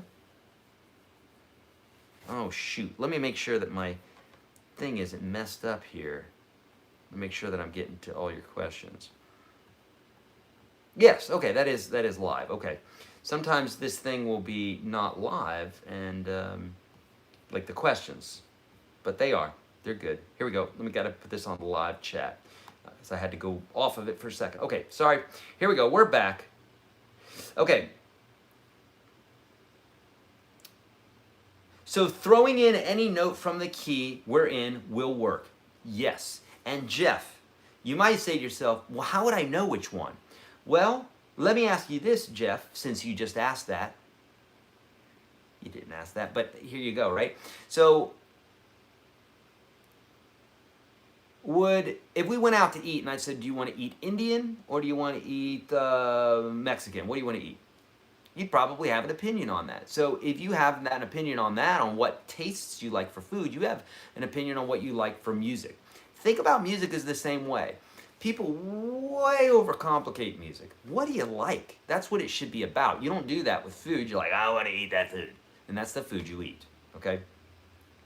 So, same thing with music. It's like, what do you like? So if you don't like that note, don't play that note. You don't need any more reason for that. Or if you like that note, play that note. You don't need any more reason for that, okay? Make sense? I know. I love Indian and Mexican as well, and that's the one thing I'm really looking forward to when this is all done, is eating out a bunch of food, because I love it. Authentically MG, how do we donate? The bottom left-hand corner of the screen, right next to the smiley face, is a US dollar symbol. It's a little square. Right to the right of that, if you click that, you can donate. Michael Rooney, how you doing, brother? It's my buddy. I've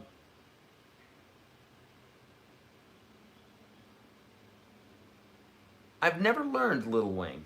Never, it would take me actually learning the song, like it would take you learning the song, anybody to learn the song. Some songs you can just play off the top of your head. And if I listened to it, I definitely would be able to play it. I've heard it before. It's not a particularly hard song to play, but I would have to actually learn it, which I have not taken the time to do. All right, beautiful. So what questions do you guys have on this stuff? What questions do you guys have? Just throwing in any note will work. Yes, indeed. Which note in the chord can you use to start noodling?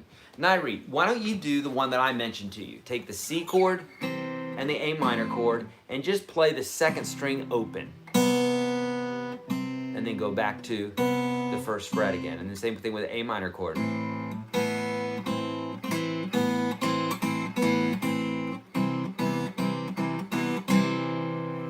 Okay, do that.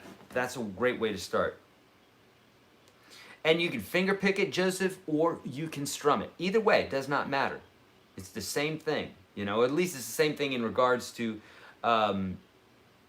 yeah. It's the same thing as far as like hearing those notes, you know what I'm saying?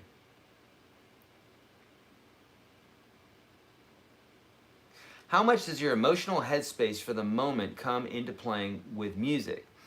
My emotional headspace, I would say that when I play music, it's much like meditating. And I'd say anybody who's a musician who's beyond the basic stuff, which that's only practice that gets you beyond the basic stuff, right? You'll always be in the beginner stuff like my student Igor. If you don't practice, then you'll just always remain there and you'll never get into this other space, the the subconscious space, right, of playing. So when I'm playing, I'm not really thinking too much about anything, because when I'm in music, I'm in flow state, and it's a great way to really get into that state very quickly, just like meditating. So my emotional headspace, if I'm mad or excited or whatever, it might come out a little bit, but not that much. You know what I'm saying? Dennis, does UGS have a chart with the notes for each key? Dennis, no. You know why?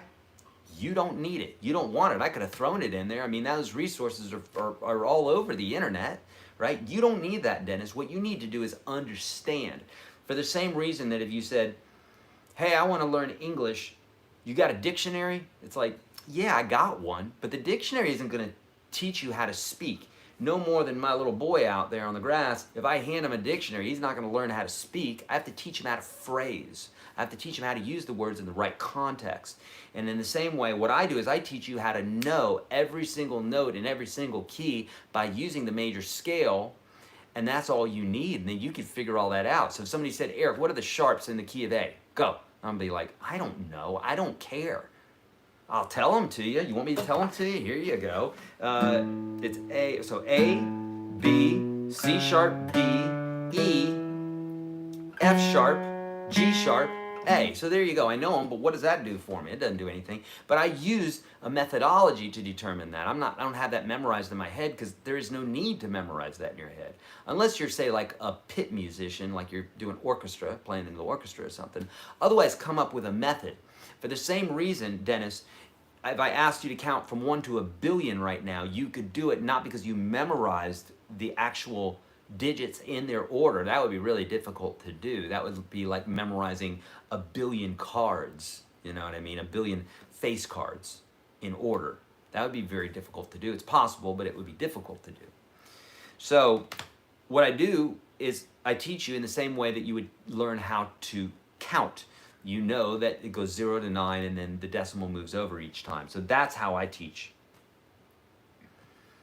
And someone just donated again. Here we go. Tom, wow, thank you so much, buddy. 40 bucks. Great lesson, Eric. Thanks. Lifetime UGS Pro member and loving it. Yes, thank you so much, Tom. Well, that is super, super gracious, super generous. Thank you, bud. Doing a progression with D minor, A minor, E minor, lifting the first finger on the D, and it sounds cool. What should I do with the E to change it? Well, do the same thing, right? Do the same thing. So like D minor, or let's see.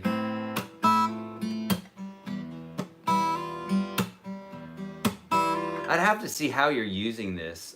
Maybe you were using, let's see, it's probably in the key of A minor. Okay, so you're doing, so like, let's try,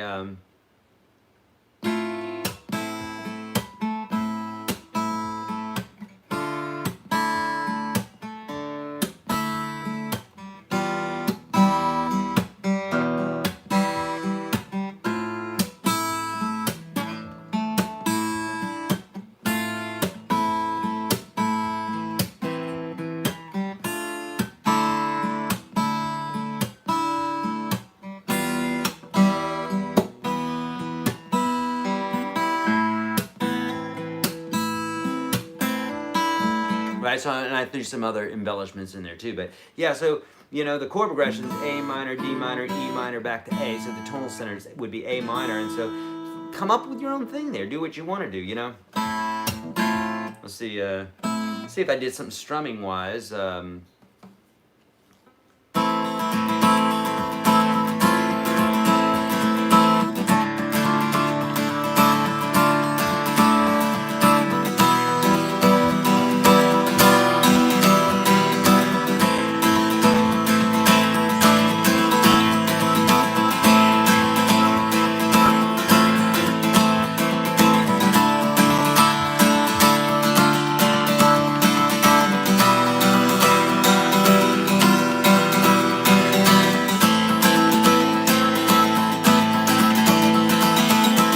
And then I'm throwing some other notes in there at the end there on the B string, okay?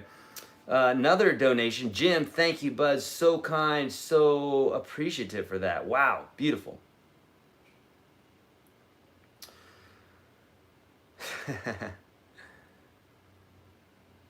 What chord is the most difficult for you to transpose from one to another?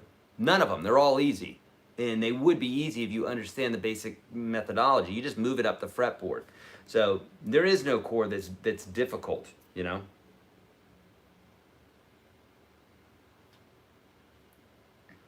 Which specific lesson in UGS Free 30 is the PDF for strumming patterns in? I can't find it. BJ, the strumming lesson. So it's several in, but I literally just pulled this from, I have the PDF for you here. It's literally from that program in there. So it's the strumming exercise, okay? Chuck Pops Parkington, $20 donation. Thank you so much, bud. Super kind, man. Yay. Pastor Alex, can you train me how to play guitar? I can, Pastor. That's what I'm doing here for you, bro. But here's the deal. It's one of those things that if you're a pastor, you know this. You got to show up to church, right? You got to listen, and then you got to apply stuff. So you know this more than any of us here, Pastor. You got to apply this stuff. So I'll be with you here 60 hours alive during the month of April, and I've got a whole free program for you, Pastor. So link 1 is the PDF that's going to walk you through it all, okay? And link 2 is going to give you free access to the Unstoppable Guitar System Standard, and I'm guiding you through that every single day during the month of April. Here's the deal. You don't even need to be with me during these live times. You could just take that course at your own time, but this supplemental live help is helpful because if you ask me a question, I can answer it in real time, okay? But you want to definitely check out that course. That's where the glory is, right? That's where the big stuff is. Okay. Good. Great question. But I can definitely help you, my friend. Hello, dear Eric. Would you please explain about pitch harmony?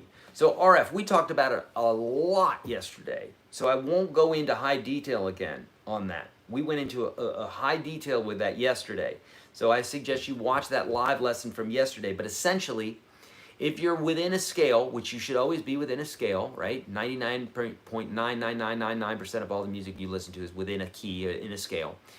And so when you play a melody, that's E minor scale or G major, then you would play a third above that, a scale step, 1/3 above that.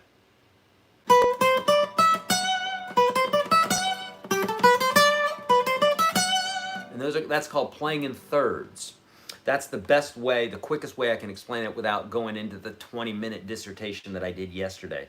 We can't do that again here, okay? But check that out. Authentically MG, thank you so much for the super kind donation. Been learning from your videos on YouTube for the past almost 2 years, plus one of your books on Amazon, and just so appreciate all your hard work and generosity and putting so much free content out there in order to teach people. Thanks, Mitch. Mitch, thank you, brother. So kind. I really, truly appreciate that. Wow. You guys have been really, really sweet. Pastor, can I give you my WhatsApp number? Pastor, I don't think there's a need for us to communicate one-on-one, because think about this. I've got hundreds of thousands of folks that are following, and if I did that for you, I'd need to do that for everybody. And two, there's just not a need for it. Because here's why, Pastor. Either you want this or you don't. And I'm being nice right now. What I mean by that is this. You either want it or you don't. You're a pastor, right? You have those people that like, I want God to help me, I want this, but they don't do the things that they need to do to really clean up their lives and to see success.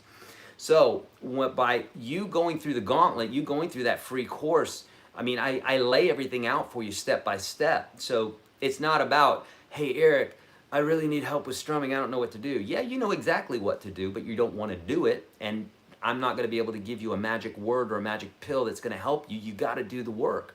You got to go through the strumming exercises. So there's no real need for us to communicate one-on-one like that. Now, for folks that are in UGS program, I do that, but it's, you know, they have a question on a video that, boom, I'm able to help them right there, but still they're not calling me on every question, because with the hundreds of thousands of people we have in the program, I wouldn't be able to spend any time with my family. So does that make sense to you? So definitely get in the program if you really want to play guitar. And if you don't, then I understand that too. We got lots of things that we want to do in life. So, but I'm here for you.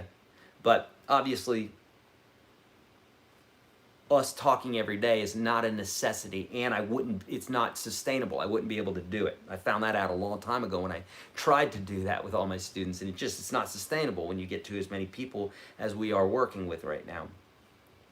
But I love you, Pastor, and I want to help you. I really do. But that's where to start. Start there, and if you really want to learn, you really will have all the bits and pieces, because I go live every single week. I provide lots and lots of hours of free content and tons and tons and tons and tons of stuff. And thank you, Stephen. Yeah, the way I teach, it negates the whole one-on-one thing. See, I did this for decades. I taught one-on-one. I taught tens of thousands of lessons one-on-one, literally. And I love doing it. I love meeting with students, but at the end of the week, of nearly 80 lessons in a week, you go, oh my God, that's tiring, and I want to reach more people and I want to help more people, but how can I do this? I only have so much time. I'm not spending enough time with my family already. How can I do this? So hence YouTube came around, and then now here I am doing that, and I can reach a lot more people, and I love that. Thank you so much for asking about that, Pastor. Is practicing songs important? If yes, why? James, no one wants to hear exercises on stage. Everybody wants to hear songs. Not only that, when you're practicing songs, just like my little guy out there, right? If he's learning out of a dictionary, but he doesn't know how to assemble all these great words that he's learning, what good is that dictionary? What good is all that he's learning if he can't assemble a daggone sentence, right?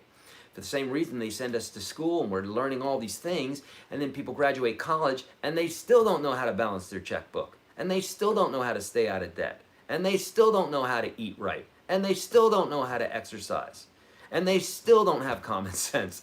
So what good is all that information if you don't have those basic things, right?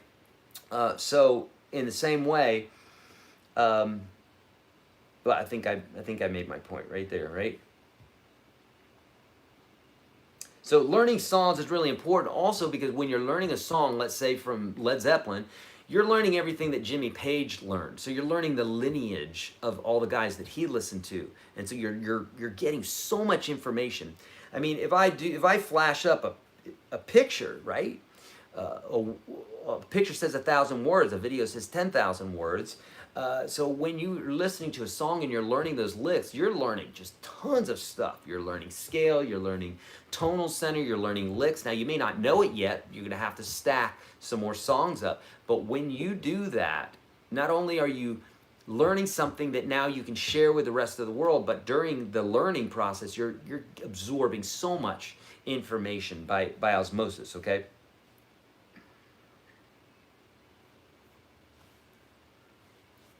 Peter saying, is there a difference between lessons on UGS and Udemy? Yes, UGS has way more lessons. I mean, just so many more lessons, not even funny. We also have all the updated videos that are older on Udemy. We've updated them in UGS. Interaction is better on UGS. We do the live broadcast. We have 600 jam tracks. There's a whole bunch of other stuff. So it's not the same, for sure.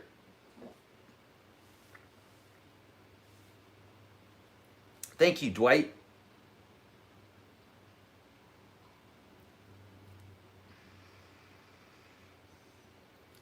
You can use songs you want to learn as a fun way to practice your technique as well. Yes. How can you recommend a good inexpensive looper pedal? I love the TC Electronic Ditto, but I have that and other ones inside of my gear store. The link for that's below. If you really want to know about that, just search gear and reviews. I think it says something like that near the bottom. Description of this video, near the bottom, you'll see something that says gear, and you can check that out. How do you know when to stop and focus on things instead of moving forward with more and getting overwhelmed? Walter, usually it's at a place when you're like, ugh, I'm feeling overwhelmed. Stop the tape and let me sit here and think about this for a second. I had to do this several times yesterday listening to this whole idea about rewiring my brain. And he would say something, I'd be like, whoa, whoa, whoa, whoa, whoa, whoa, wait a minute. And I'd stop it, and I would have to sit there and I reiterated it in my brain. I'm sitting there thinking, like, on connecting the synapses in my brain. Usually you're looking up, because there's some science there too as to why it is that you're looking up. But you sit there and you go, okay, you're connecting the pieces, Okay, I got that, and then you can move forward. That's what I find with myself. James is saying, how can I develop my ear to hear changes of a song? That's a great question. James, on YouTube, search YourGuitarSage ear. I have some videos that will introduce you to this idea of ear training. It's all learned, and the more that you know about music, the better you will be at this. Because I say all the time, the 3-year-old and the 103-year-old hear the same exact song, but that 103-year-old who maybe went to music school and is an orchestra conductor is going to know the labels and all of the bits and pieces because he educated himself, and whereas the 3-year-old didn't. So they're all hearing, both parties are hearing the same chords, the same scales, the same tonal center, etc., etc., etc., but they don't know what they're listening to, okay? The conductor is. He knows what he's listening to because he studied. So the more you know about music, the better your ear will become, when really it's just that you're able to label stuff. You take a baby and you face them out to New York. You stick them, you put their head against the window and you have them look at Times Square. And they're like, drills coming down. They don't know what an electronic billboard is. They don't know what people are. They don't know what cars are. They don't know that was a little Mini Cooper that drove by and there's a person with a dog. They don't know any of these things because they hadn't been taught the concepts yet, right? But they're seeing the exact same thing you're seeing. But to them, it's just like, then there's no labels attached to them. So as it is that you learn more music, the labels will be attached to them. In this case, it's good because you can identify things and talk with people like that, okay? In this idea of music. So that's how you're going to get good at your ear, but it's developed. But learn individual notes first and then learn the chords later on. Also, friends, try not to overwhelm yourself and think that you're going to learn stuff way quicker than you actually are. That's a big lesson, because if you think that you're going to learn stuff way quicker than you actually are, and to date now, 2020, I've met with thousands and thousands of musicians. I have never met a musician that was like, man, I'm learning way quicker than I should have. This is great. Wow, this was no problem. I had no idea this was so easy. I've never ever heard it. So it would make sense that everybody is learning slower than they actually want to at guitar. So adapt, take that in, and just, it is what it is. Embrace the suck and power on. Just understand you're not going to probably learn as fast as you want to learn. It's okay. Okay?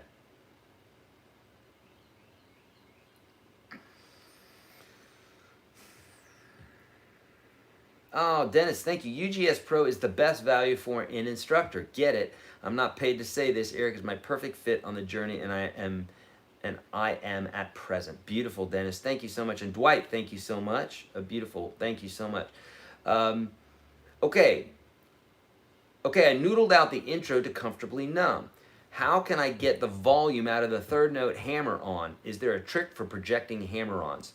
Yep, it's called practice, Chuck. So it literally is just practice. So, you know, when you're practicing your hammer-ons, you know, the snappier you can be. It's not how hard you can be, right? So you can press it really hard, but you're not smacking it on the fretboard. I'm pressing super hard, but I'm not hitting it very quickly. I always talk about thumping. Boom. If I thumped you in the head, I could do that. I do that to my little guy sometimes when he's not paying attention. I'm like, buddy, it's not hard, didn't hurt him, but it catches his attention. And so you can like snap, right? Instead of push. instead of a lots of force, it's more of a snap. So it's force for a split second, and that's what you want to do with that hammer on. And it'll take you a bit. No one has ever gotten this at first. Nobody. So it's all practice. It's always, always, always practice. Oh, no, Rowan, thank you so much again for another donation. Wow, thank you, friends. Really kind, buddy, thank you.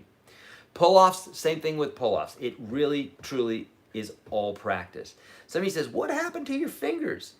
My fingers, 5 of my 10 fingers are deformed because of arthritis that I had severely in my early 20s. I was not eating the right food, and what you are what you eat. So I was eating lots of animal products, cheese and milk and meat and cheese and milk and grains and stuff like that too. And so I had wicked, terrible arthritis. I stopped eating like that. Acid level went down in my body. I became more alkaline, and hence my fingers healed, but I still had physical deformities, right? We live in the physical world, so just because we change our mind, we change the internal, doesn't mean that we didn't affect the physical in some way. We still live in the physical world. So you can see that, like, some of my fingers here are deformed. That finger's deformed, this finger's deformed. I have some fingers that are messed up because of that. I also had a couple of bad dog bites on this hand too, and broken fingers from skating and all sorts of stuff.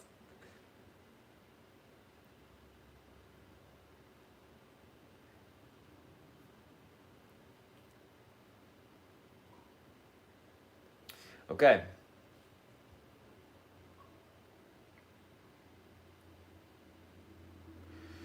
So how to lock in the metronome. Did I go over this lesson yet? Talk about playing with a metronome? I did. My friend, here is the long version of this. Diane,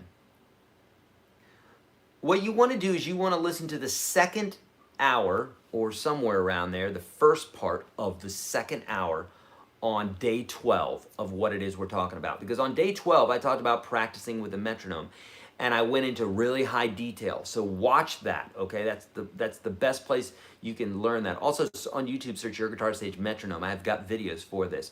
But it's all practice, okay? And it's all about, but there is a way to practice. So I say it all the time. Of course, it's always practice.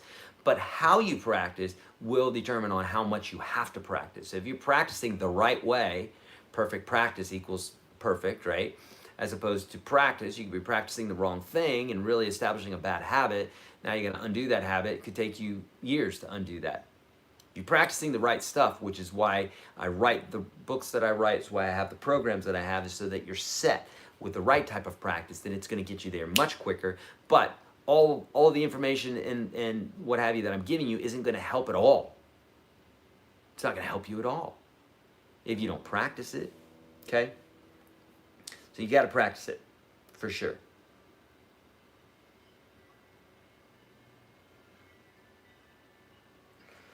Bart is saying, Eric, nice stream. Could you tell me something? Thank you. Can you tell me about the angle of the pick and about anchoring your arm on the electric guitar? Bart, not much to say there except what is comfortable for you.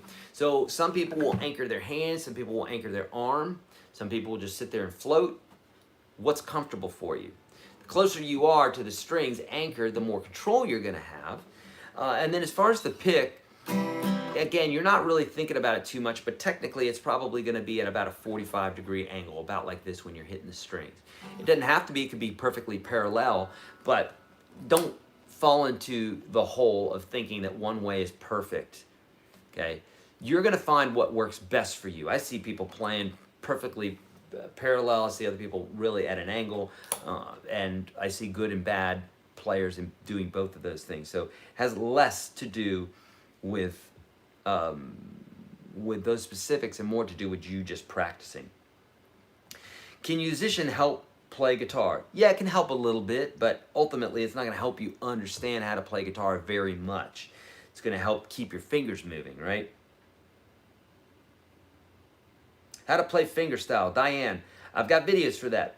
Search YourGuitarSage finger picking. But in a nutshell, this is not going to get you there. You got to practice. But the thumb's going to take care of strings 6, 5, and 4. And fingers 1, 2, and 3 will take care of strings 3, 2, and 1 respectively.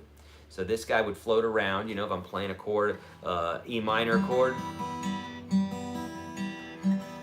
the thumb's gonna come down one string for the A minor chord, and it's gonna come down yet another string for the D minor. But my other fingers are just staying where they're at, right?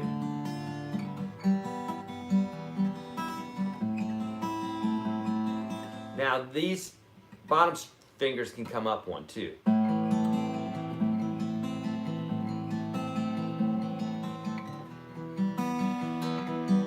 So that's how you want to do it. But watch, and in UGS I have lots and lots of exercises for you on that, okay?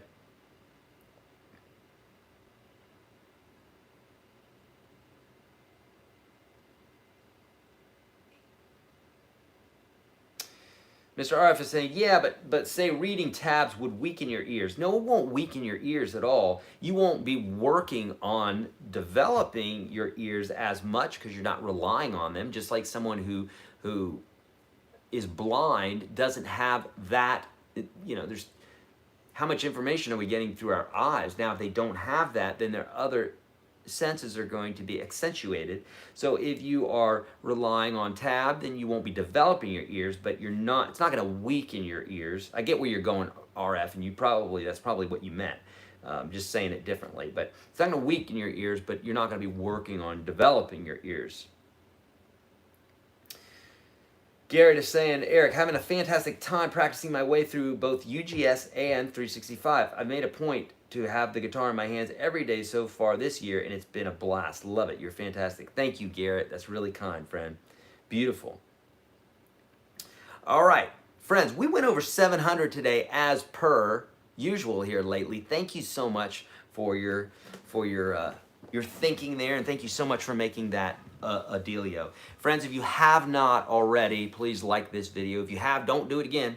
Just like it one time, because it'll negate the other one. And share this video, if you would, with a friend. And subscribe. By sharing it and liking it, you're helping the video get more attention, which helps me, of course, help you. Subscribe if you like these videos. I have 2 places that I want you to go. If you have not already, I know I've said it a whole bunch, but I know there's folks that aren't doing it because they're asking the kinds of questions they're asking here, and I want to help you. So link 1 is going to give you access to the PDF. Link 2 is going to give you free access to Unstoppable Guitar System Standard.